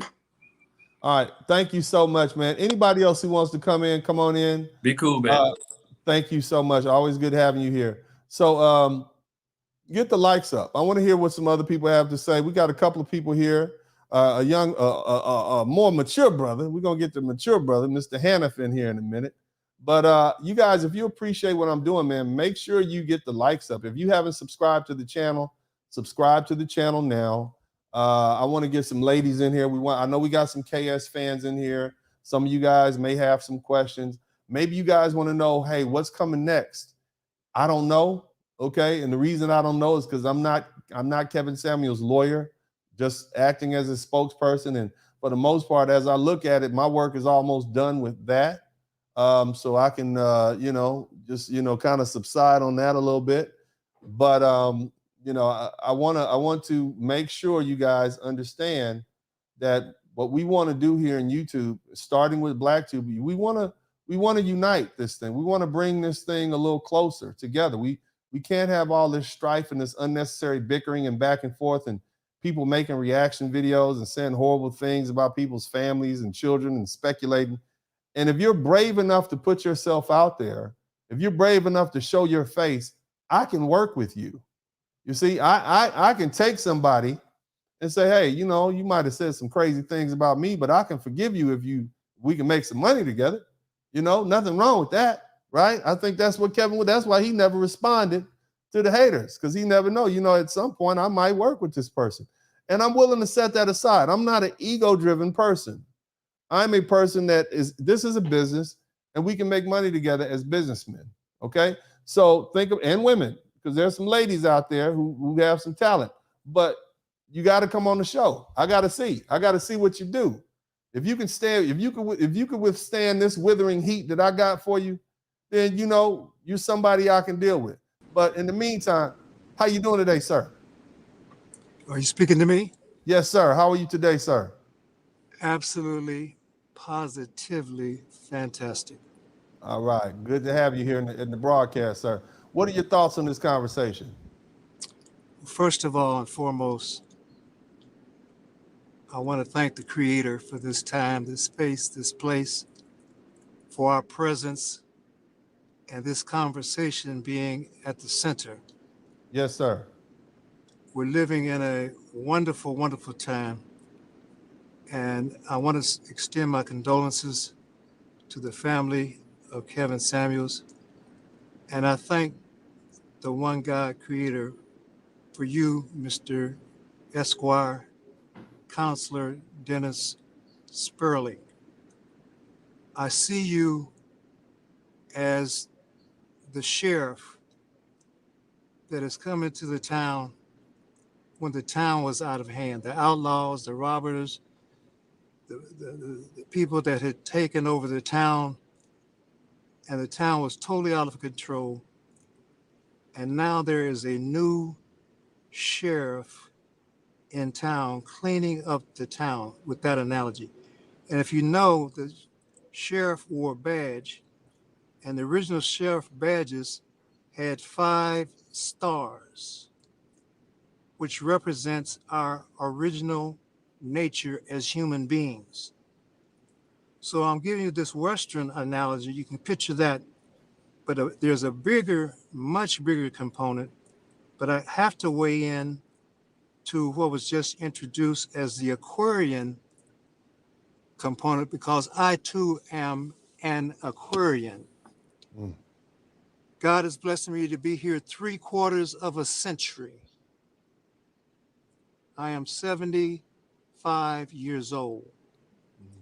I was introduced to Mr. Kevin Samuels by an Uber passenger, and he and I and his girlfriend were having a conversation, and he said to me, "You sound like Kevin Samuels." I said, "Well, who is Kevin Samuels?" He said, "Oh, he's a dating guru." That was his language. He said he's a dating guru. So I began to listen to Mr. Samuels, and I paid very close attention to him. And I see him. I want you to listen to me very carefully. And you let me know if I'm talking too long. I listen to him very carefully, and I see him as a messenger from God. Listen to me very carefully.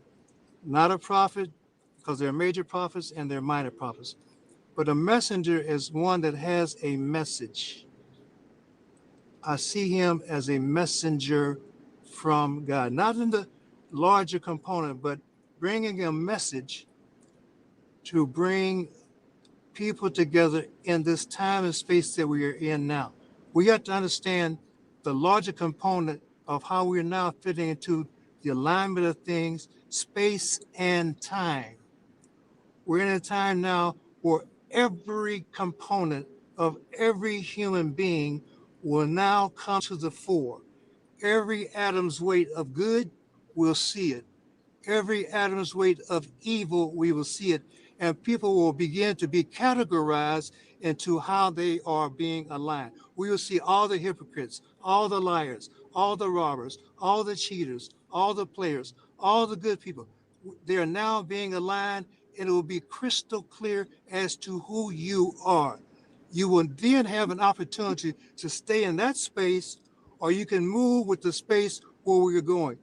Everybody won't be able to go. Many will be left behind. The only ones that will be able to go to where we're going are the ones that have cleansed themselves, have become purified, have asked the Creator for forgiveness, have whoever you have wronged, you have to make that right, because where we're going, you cannot go.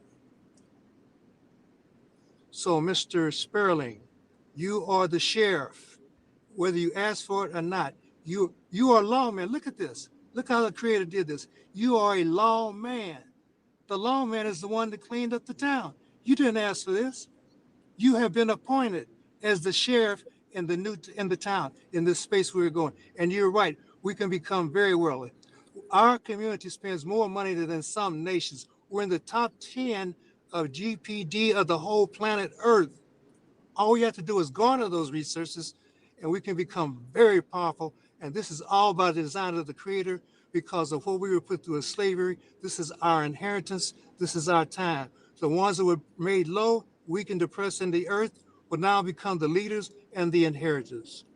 I'm going to stop there because there's much I can say, but thank you so much for allowing me to say these few words. I want to get involved. I want to be a part of this. I want to offer what I have from my 75 years of experience. I have 12 children, all by one woman. 12. I have 24 grandchildren.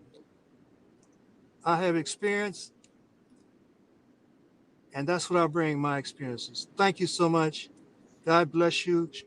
Marshall, you want to call you Marshall or Sheriff, but that's who you are.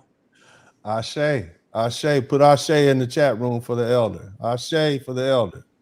All right. Thank you so much, sir. You have a great day. Thank you, sir. Thank you for allowing me. Yes, sir. Yes, sir. So y'all always talk about how I interrupt people. Not when they talking like that. That's wisdom. I recognize wisdom when I'm hearing it. I interrupt people that are talking foolishness because I don't want that foolishness to spread to your ears. I'm the sheriff for your ears right now.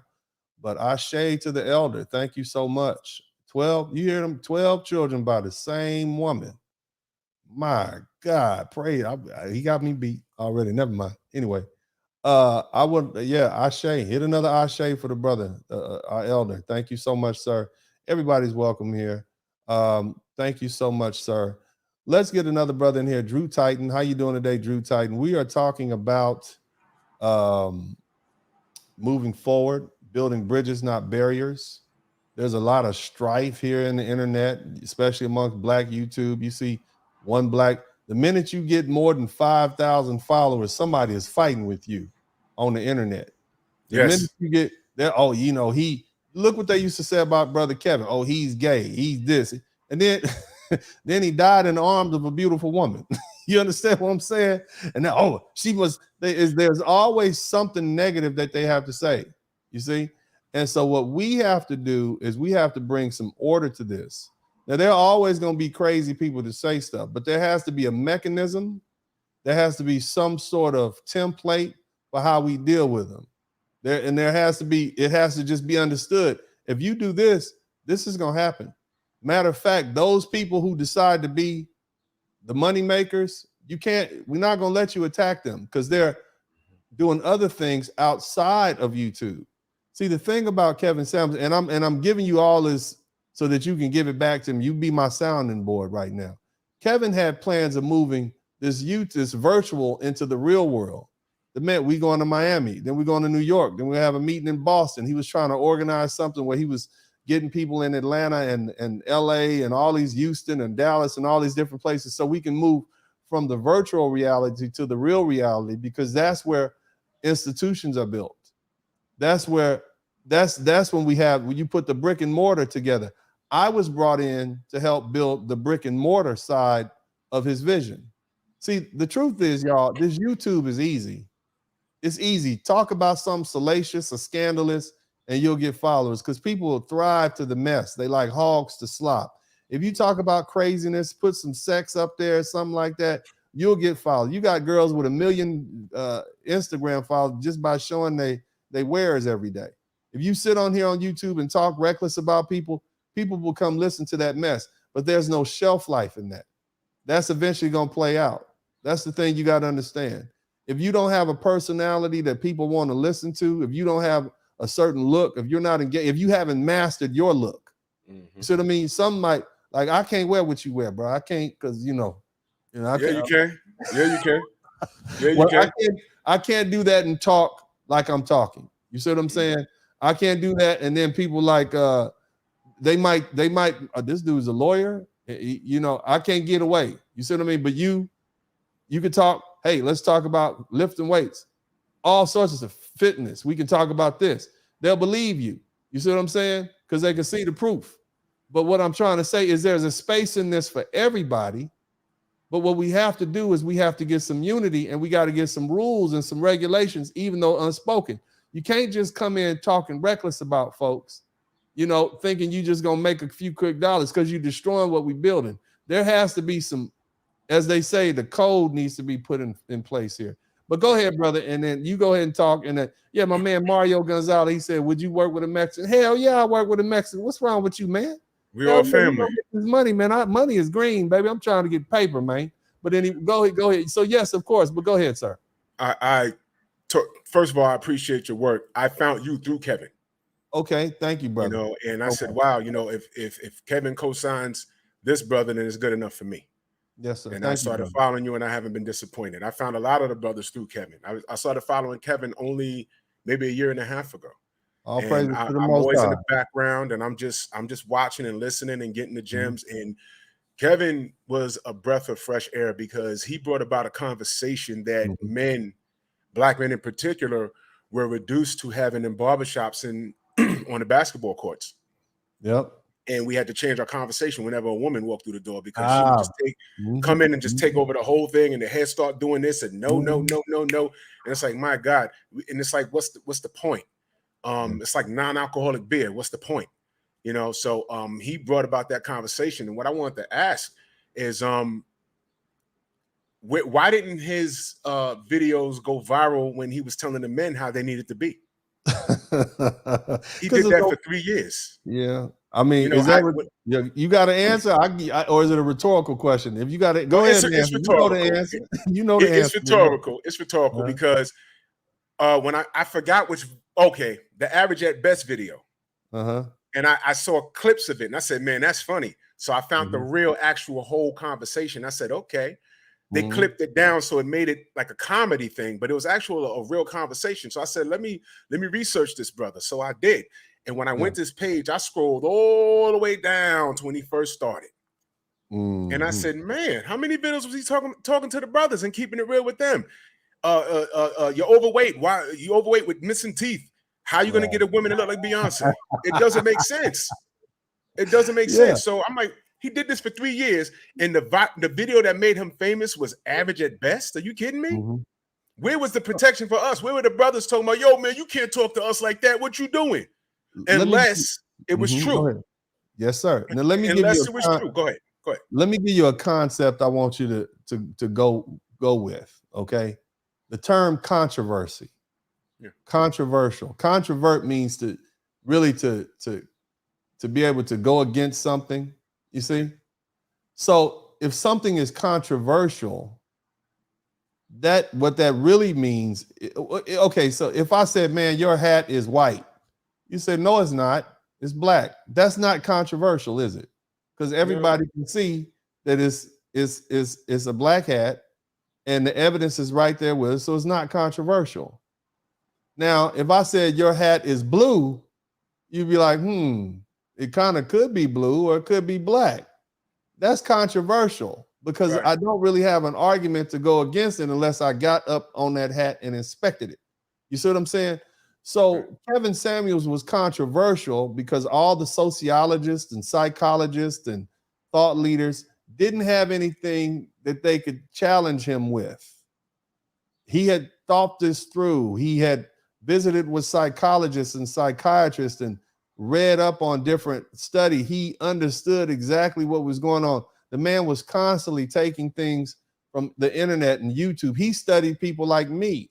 He studied MTR. He studied everybody. He would literally listen to us, hear what we had to say, get the latest information, incorporate it into his own fact pattern, and then deliver it under the auspices of dating advice or image advice. We all do our own thing. I talk about conflict. I talk about war. I talk about masculinity, Marines, Navy. My guys, I got truck drivers and military guys and cops and everybody's over here. You see, but he would take some stuff that I do and bring it over there to his side and add on to it. And so the reason he was controversial when it came to talking to women is because they didn't have anything to respond to what he was saying that would match it. The reason it wasn't controversial when he was talking to men is because we accept that. If you short and fat and out of shape, you're not going to get a dime piece. That's why it wasn't controversial. You understand what I'm saying, brother? That's right. I agree totally. I agree totally. And controversy sells. Controversy sells, exactly. Right. And everything you're saying about this thing that you're doing here, I believe if you want to say heir to the throne, I do believe you're that dude. What I'm saying is, I understand why people are looking towards you. It makes sense. I love the approach. I'm no stranger to controversy. I come from the boxing community on YouTube. Okay. And again, it's once my channel got monetized, I started getting hate from directions that I didn't even know was possible. He don't know what a real left hook is. That's not how to do a left hook. They're like, yo, who do you think you are? And I'm looking at the email like, mofo, you from Australia somewhere. I've never been there. What are you talking about? It's crazy. So I totally understand what you're saying. As far as this community is concerned, I'm no stranger to contributing to community. Money doesn't drive me, but it does help. I understand the work that you guys are putting in, and I get it. And it's very important. And what's unfortunate is us as content creators in this Black space. It's bad enough. We got to fight multiple wars. We got to fight this guy, and it's shameful when we have to fight our own. Yeah, so we're gonna eliminate you having to watch your back in this YouTube spaces. At least amongst the black folks. You can't be now. There's healthy competition is cool. Right. But constantly tearing other YouTubers down. You know how much better Kevin Samuels' life would have been had he not had all these black YouTubers tearing him down and spreading that message. What if Dr. Umar Johnson had jumped on his side and said, "Look, my brother's speaking the truth. I may disagree with him, but my brother's speaking the truth. Y'all listen to him," as opposed to, "Oh, he doesn't know. He doesn't know what he's talking about." That's why I appreciate Tariq Nasheed, because Tariq Nasheed did not, and Kevin mentioned this. Tariq Nasheed never spoke against me in public. He never did, and that's on code. Not trying to pander to these women, not like Boyce Watkins and some of these other dudes.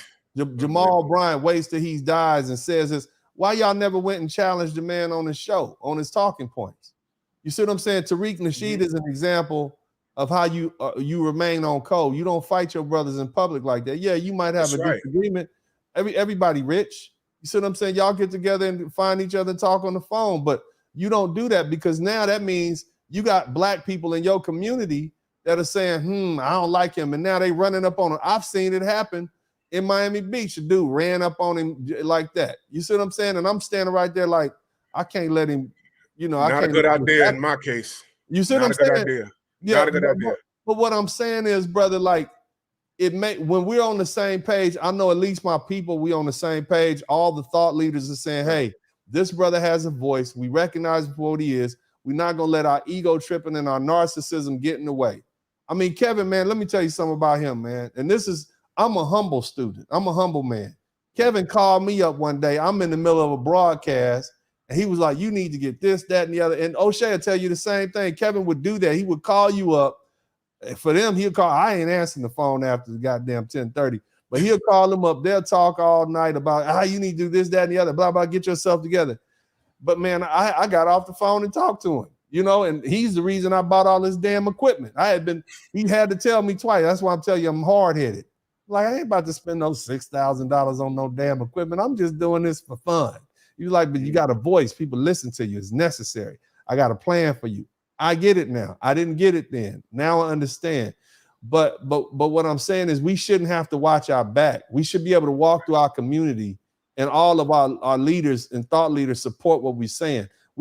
Everybody wants the same goal. But see, it's that, I hate to use this cliche. It's the crabs in the bucket thing. No, you're right. You don't want the next Negro getting ahead of you. You want to be the shine. You see what I'm saying? And so you don't understand. And like, that's why I pointed out, man, this wasn't no competition.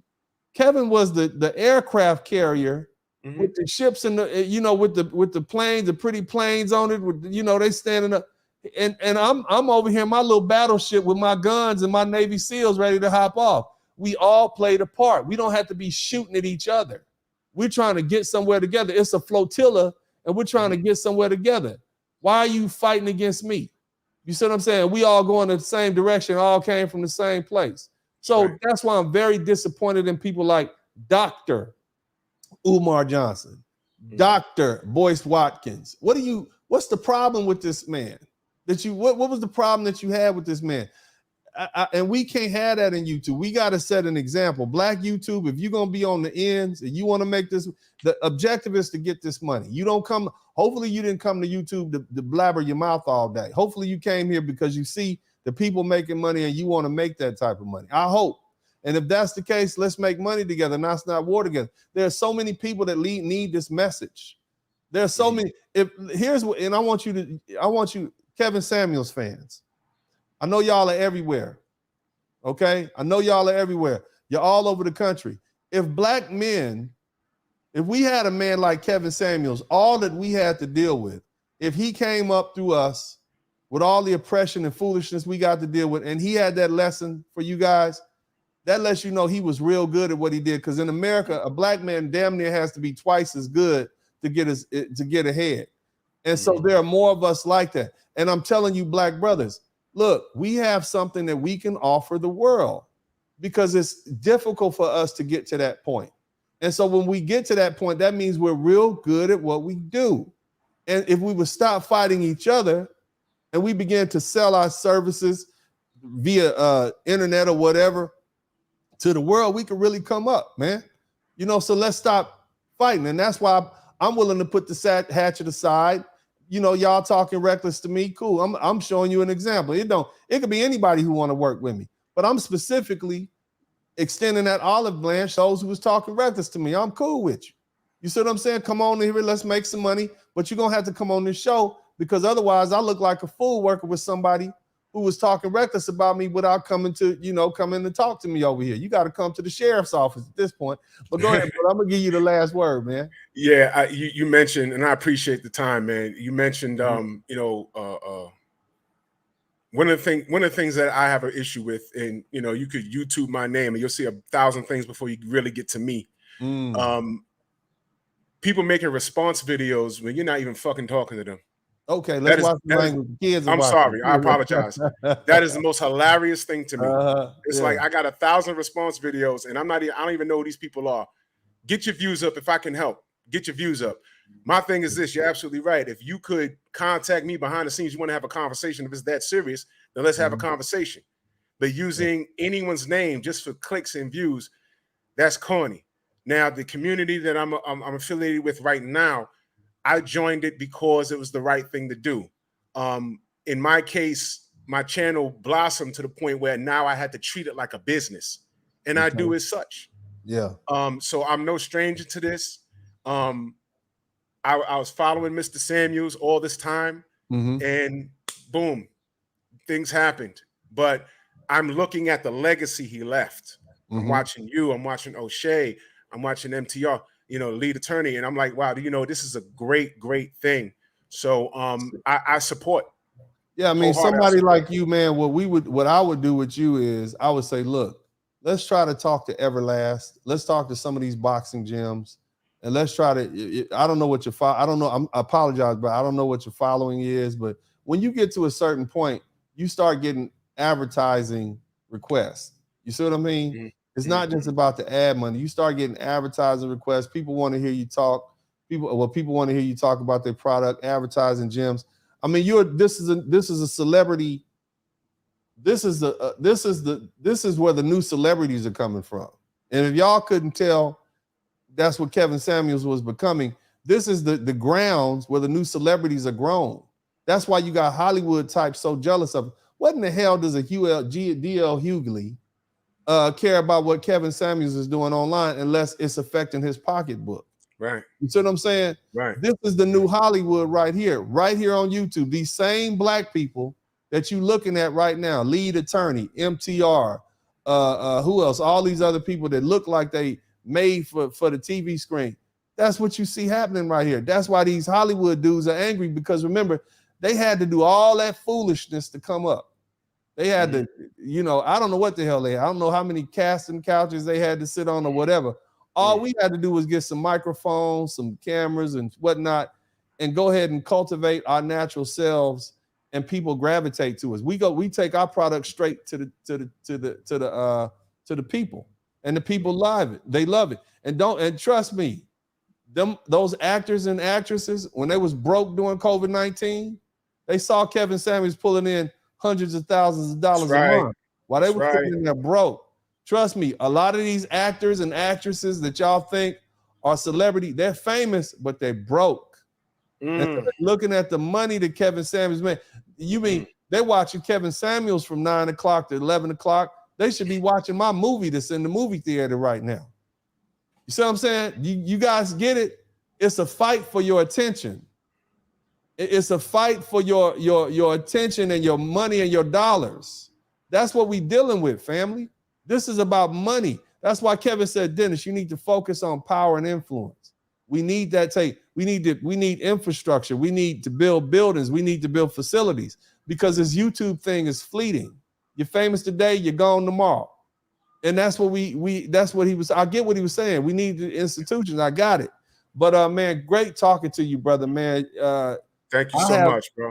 The crazy thing is, man, my sons, we do a lot of fighting. Like I'm working on my black belt in Kaju Kimbo in jiu-jitsu, and another form of karate, Kempo, and they already have theirs. And so sometimes I put my little videos up of my boys getting it in, man. And I was thinking, man, that'd be cool to do a play-by-play. You know, I was going to ask my son, well, why don't you start talking about why you did this, why you did that, why you went for the foot sweep? You could probably do something like that with the boxing thing. Yeah. If you don't already, I'm not telling you your business. I'm just saying. Yeah, well, you know, I just noticed there's some people in the chat that kind of know I am. I'm not too famous, you know, but you know, my channel's monetized. Drew What's Titan your LLC. channel, bro? Tell us your channel. I have 2 channels. This one is Drew Titan LLC. Okay. Drew Titan LLC. Okay. And you know, I go live Monday through Friday, and I do a live show on Sundays. The other one is totally not related to boxing, but it's influenced by this community. It's called the Painful Excellence Podcast. Okay, cool. And it's adult conversations of real life situations discussed with class. That's what's up, man. Well, bro, man, welcome. Thank you so much, man. I'm glad you came through, bro. I appreciate you, man. I appreciate it. Pleasure finally speaking to you, man. Hey, man, anytime. Look, come back next time. It's like a good fight. Come back and we'll talk about it. Oh, man. yeah. Oh, absolutely. We just had some good ones. We just had one over the weekend. Great, man. Yeah, okay, cool, man. You welcome back. Thank you so much, brother. God bless you. You're welcome. Thank you. Yes, sir. All right. Okay, you guys, if you appreciate this conversation, man, hit the number 1. But we almost at about 2 hours. I appreciate everybody, man. Thank you so much. I know everybody's, you know, you're tired of talking about Kevin Samuels. I hope not. I hope his legacy lives on. I hope that, you know, you guys learn some lessons. Again, this is not about ego. It's about money. It's not about feelings. It's about money. If I'm willing to set aside, here's what I'm telling you guys I'm willing to do. We got people on here who talked about me like I was a dirty dog. And I'm saying, look, I set that aside. Come on to the broadcast. You can tell me all the reasons why you mad at Uncle D. And then we'll set that aside and get some money. If you man or woman enough to show your face, then that lets me know you courageous. And if you man enough and woman enough to do that, and we're going to talk about it, I ain't going to just let you come in here and talk. Well, I'm going to ask you questions like, well, what you mean by that? Do you understand this? And we might get to the point where we have a better understanding and the audience can see. So you get a chance to redeem yourself. Because, see, all that's going to happen with you talking reckless about me is people going to recognize you for who you are, and then they're going to move on, and you're going to have stagnation in the growth and development of your channel. Look at the people who have original content who don't respond to haters. Their channels end up at 300,000, 400,000, 500,000, 600,000. They quit their jobs. You see what I'm saying? Those people who are just talking about reaction videos, all that's going to end up ever giving you is just supplemental income. Period. You'll never be big at this. That's what I've noticed. Okay. Now, my job is different. I'm going to deal with the haters because, you know, that's what I do. Okay. Period. I'm going to deal with it. But as far as working together, I have no problem working with y'all. I want to work with anybody. And that it's not just the people who, because I don't want people out there making hate videos against me just so they can get on my show. No. If you want to work together, you got a good show, you got something good going on, let's talk about it. Okay, let's see what we can do. Let's come together. The objective here is to come together, create some sort of unified force, sell our product to the world. We can synchronize. We're gonna go on this time, that time, whatever. We got it. It's 80 billion people. It's 8 billion people on this planet, man. We got plenty of eyes for people to see. You see what I'm saying? There's plenty of money out there to be made. It's plenty for everybody. You don't have to fight each other and tear each other down. Let's not be crabs in a bucket. But anyway, I got to bring my man MC Recovery in. MC Recovery, brother, what's happening? I want to talk to you for a minute. I know. So let me tell you the backstory here. MC Recovery is from South Central LA, where I'm from. And about 2 or 3 months ago, I sent him on a task to find me a young brother who I could give a scholarship to in Los Angeles, somebody who's going to a HBCU. And so what he did was he went out and found me a young brother. Tell me about the young brother who's a potential candidate for me to give a scholarship to. Go ahead. Well, it's a couple of them. One of them is an athlete at Washington Heights. Wash House. Shout out to the Wash House. Yeah. Yep. The Generals. And I did. Tori works with 40 boys from over there in the Lock High district. Okay. So he already got that Lock High candidate on it. Okay. So that's 2. We got Washington. I've been okay. Yeah. So you know, I'm ready, man. I'm gonna fly out there, man, for that, man. I'm gonna give all them boys, maybe take them out to dinner, give them all their little scholarship money at the same that's what I time. said. Yeah, I'm gonna do that, man. I'm gonna fly. I might just fly out there for like a day, get in over in the morning, come back in the evening. But I definitely want to go. So we got 2 for Washington, 1 for Washington, 1 for like, man, you playing, bro. We trying to bro. Compton too. Compton School District. So you got somebody from Compton High too? Compton High. Yeah. Okay. So the vice principal in that area is checking in on that. That's cool, man. That's cool. So you know, that's compliment of Pastor E. He be singing and stuff like that. He's from old school hip hop. Okay. So we got 3. We got Washington, we got Locke High, we got Compton High School. Okay. So that and we still looking for somebody from Jefferson, Manual Arts, which is my high school in South Central LA, Crenshaw High School, Dorsey, and who else did we miss? Jordan Downs, Jefferson, Fremont, Inglewood. We got 2 over in Inglewood, right? And Centennial, Morningside. So yeah, give me my candidates. Right. Let me know who they are. Whoever you pick, I'll fly out there. We'll give them their scholarship money. You see what I'm saying? We have a little quick dinner somewhere, a lunch or whatever, and that's how you give back. You know what I'm saying? That's right. That's right. Man. So you've been putting in work, Dennis. You've been putting in work. I've been putting in work. Yeah, I'm a rider. You know that. I'm from the West Side. I'll be having to speak up for you and Kevin on the spot. Really? It's like you got to take the woman voice and then explain to them the history. They don't know how many homeboys I got. Right. That is in the grave that have 1 or 2 divorces. They don't trust marriage no more. You know. So man. You know, but I mean, I appreciate you defending me, man. But and I appreciate that, OG, man. But you doing the work I wish I could do. If I was back home in LA, I'd have been done stuff like that. But like the thing is, I do so much for so many others in other countries here in Houston. And I love Houston. Houston is, after I left LA, man, I came out here and I was back and forth, but I got like 2 hometowns. I was born in California, born in LA, but Houston is like my hometown too. So I do a lot for Houston, but I want to start doing more for LA. And I tell people all the time, I'm not from Los Angeles. I'm from South Central Los Angeles. It's a big difference. You see what I'm saying? Yes. This ain't no Hollywood and palm trees like that. So I want to make sure. Who I caught up with? Who you caught up with, bro? I was watching his exercise show, Shannon Ross. Okay, and cool. Then he said he might stop by the OG Pop Lock and Picnic on July the 23rd. Okay, well that's cool. That's cool, man. But look, let's stay focused on this. You go ahead. You got 3 people. You got man. I don't come on, man. Don't put your paperwork up there, man. I don't want to put your paperwork, man. Look, hold on. That's from Kevin.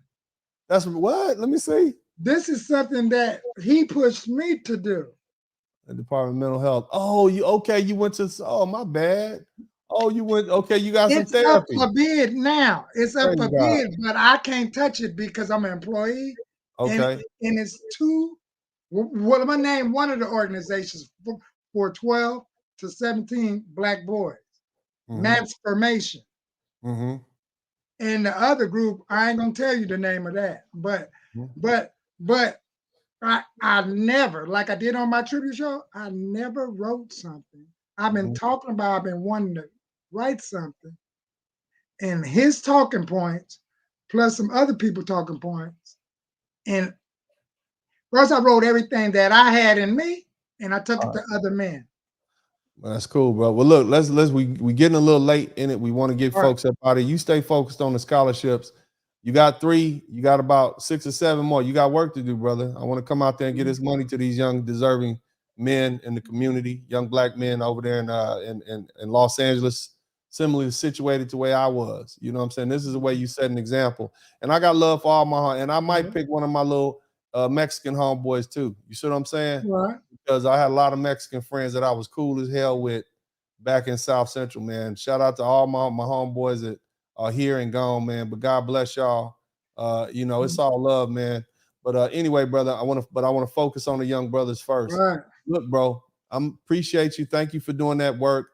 And you got my email. Send me the names of those young men, and you know, and we'll start writing their checks up. But we'll pick a date. Let's try to pick a date before the end of the summer and make sure they get the scholarship money. Maybe like late June, early August. Okay. June, right. Early August would be better. Right. Okay. Right. Is because they're gonna have an event, and guess who's gonna show up this Saturday at the Malcolm X event? Who? Dr. Umar Johnson. They invited him. Brother, I said hello. I ain't got this. You know, I've seen him. I like the way he talks. He talks great. I just don't like the fact that he was off code with my brother, and we can't have that. When you such a powerful voice like that, like I said, the same thing I said to this young man, DJ Akademiks. This boy, he's 30 years old. He don't know a goddamn thing. He a young 30-year-old, don't know a goddamn thing, just came up here from Jamaica. You see what I'm saying? Think he can say anything he wants to say. Now, if something happened to that young girl, man, something happened to that young girl, that's on his ass. You understand what I'm saying? Goofy shit. Yeah, that's that goofy shit, bro. You can't use this platform and say whatever I think he might have gave me I over the 5G. You trying to sound cool. There's repercussions that happen in these streets. You see what I'm saying? Yeah. And that's what comes with not knowing what your power is. You can't say anything you want to say. It's crazy people out here that would take those words and get churned up. Same thing with Dr. Umar Johnson. You talking reckless about Kevin Samuels, you making his life hard. You wonder why he couldn't really go and move like he wanted to do and people running up on him. It's because of dudes like y'all making the homie's life hard, man. That's what I'm trying to tell y'all. You off code. And you need to be called on that. And I'm going to say that with love. I love you, brothers. I love all y'all. Dr. Boyce Watkins, you off code, bro. You love either pick a side. Either you love black people or you don't. Don't say nothing. If you don't love black people, don't care. I got a black wife. That don't mean a goddamn thing to me. It's some white men who have black wives. Right. Okay. Like Thomas Jefferson. He had a black mistress. He didn't love black people. I don't give a who you sleep with don't determine who you love. That's like saying, I'm a black man and you know I got a black wife, even though I'm one of these crooked ass cops that's constantly beating brothers up. And no, that the hell no. A white dude that got a black wife and he's one of these cops is out here raising hell in the street. No, you don't. You show by your actions, not by who you marry and who you sleeping with. You off code, bro. You need to be brought back on code. For that memorial yesterday. That memorial? Yes, sir. Well, man, we're going to get back with you. We're going to wrap this thing up. Thank you so much, man. Shout out to my man, MC Recovery. Yeah, so if you're a young black man and you're in the LA area and you got 2.5 GPA, you play sports for at least 2 to 3 years in one of those schools in the Southern Division, and I'm talking about Watts, Compton, Inglewood, South Central, give me a call or really hit up MC Recovery. I got a scholarship for you, man. I want to make sure you know that I support you, especially if you want to go to a black college. But look, we got other people in the chat room. We got like 100 people in the chat room. Not really, but we packed up. I can't talk to nobody else, man. God bless you all. I love you. I hope y'all get my message. I hope y'all take it in love. And I hope you appreciate it. All you struggle streamers out there, do a reaction video to this and let your people see what I'm saying here. And they're gonna say, damn, he cool as hell, man. He's a coolest. Come on, man. What do you want, bro? What do you want, man? What do y'all want, man? Get out my chat room. I'm out of here. Shout out to Yoga, man. I ain't playing. What, man? What are you trying to show me, bro? What are you trying to show me? This is not what we at. Okay, Attorney Dennis, we pulled up, we put in YouTube. I'm sitting here with Mrs. Yoga. We put in YouTube Dennis Sperling clout chasing and the despicable stuff that just came up. And I want to call out. It don't matter. We're not gonna do that. We're not gonna give them what they want. They can come and talk to me and we can have that conversation. We don't want to do all that. That's not what we're doing here. But thank you so much, Yoga. I know you're a friend. You've been with me since day one. We're gonna handle it in a respectful way, because I'm a respectable person. You see what I'm saying? But thank you guys so much. Look, I appreciate it, man. Look, I'm extending the olive branch to you clout chasers and struggle streamers and all that. It don't matter to me. If you got balls enough to get on there and talk stuff and you show your face, I can work with you because you're brave. You see what I'm saying? But other than that, man, this is Uncle D. I love you guys, man. We're going to talk about Blue Henrys this week. I want to talk about that. That was a concept that Kevin Samuels came up with. We're going to break that down like we did high value men. I'll put it up and we'll have a conversation about that.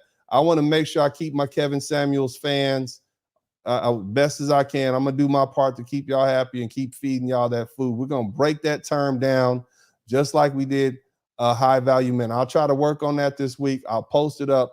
Y'all chime in. I look forward to it. But other than that, man, it's all love, man. This is Uncle D. As I always say at this time, I'm out.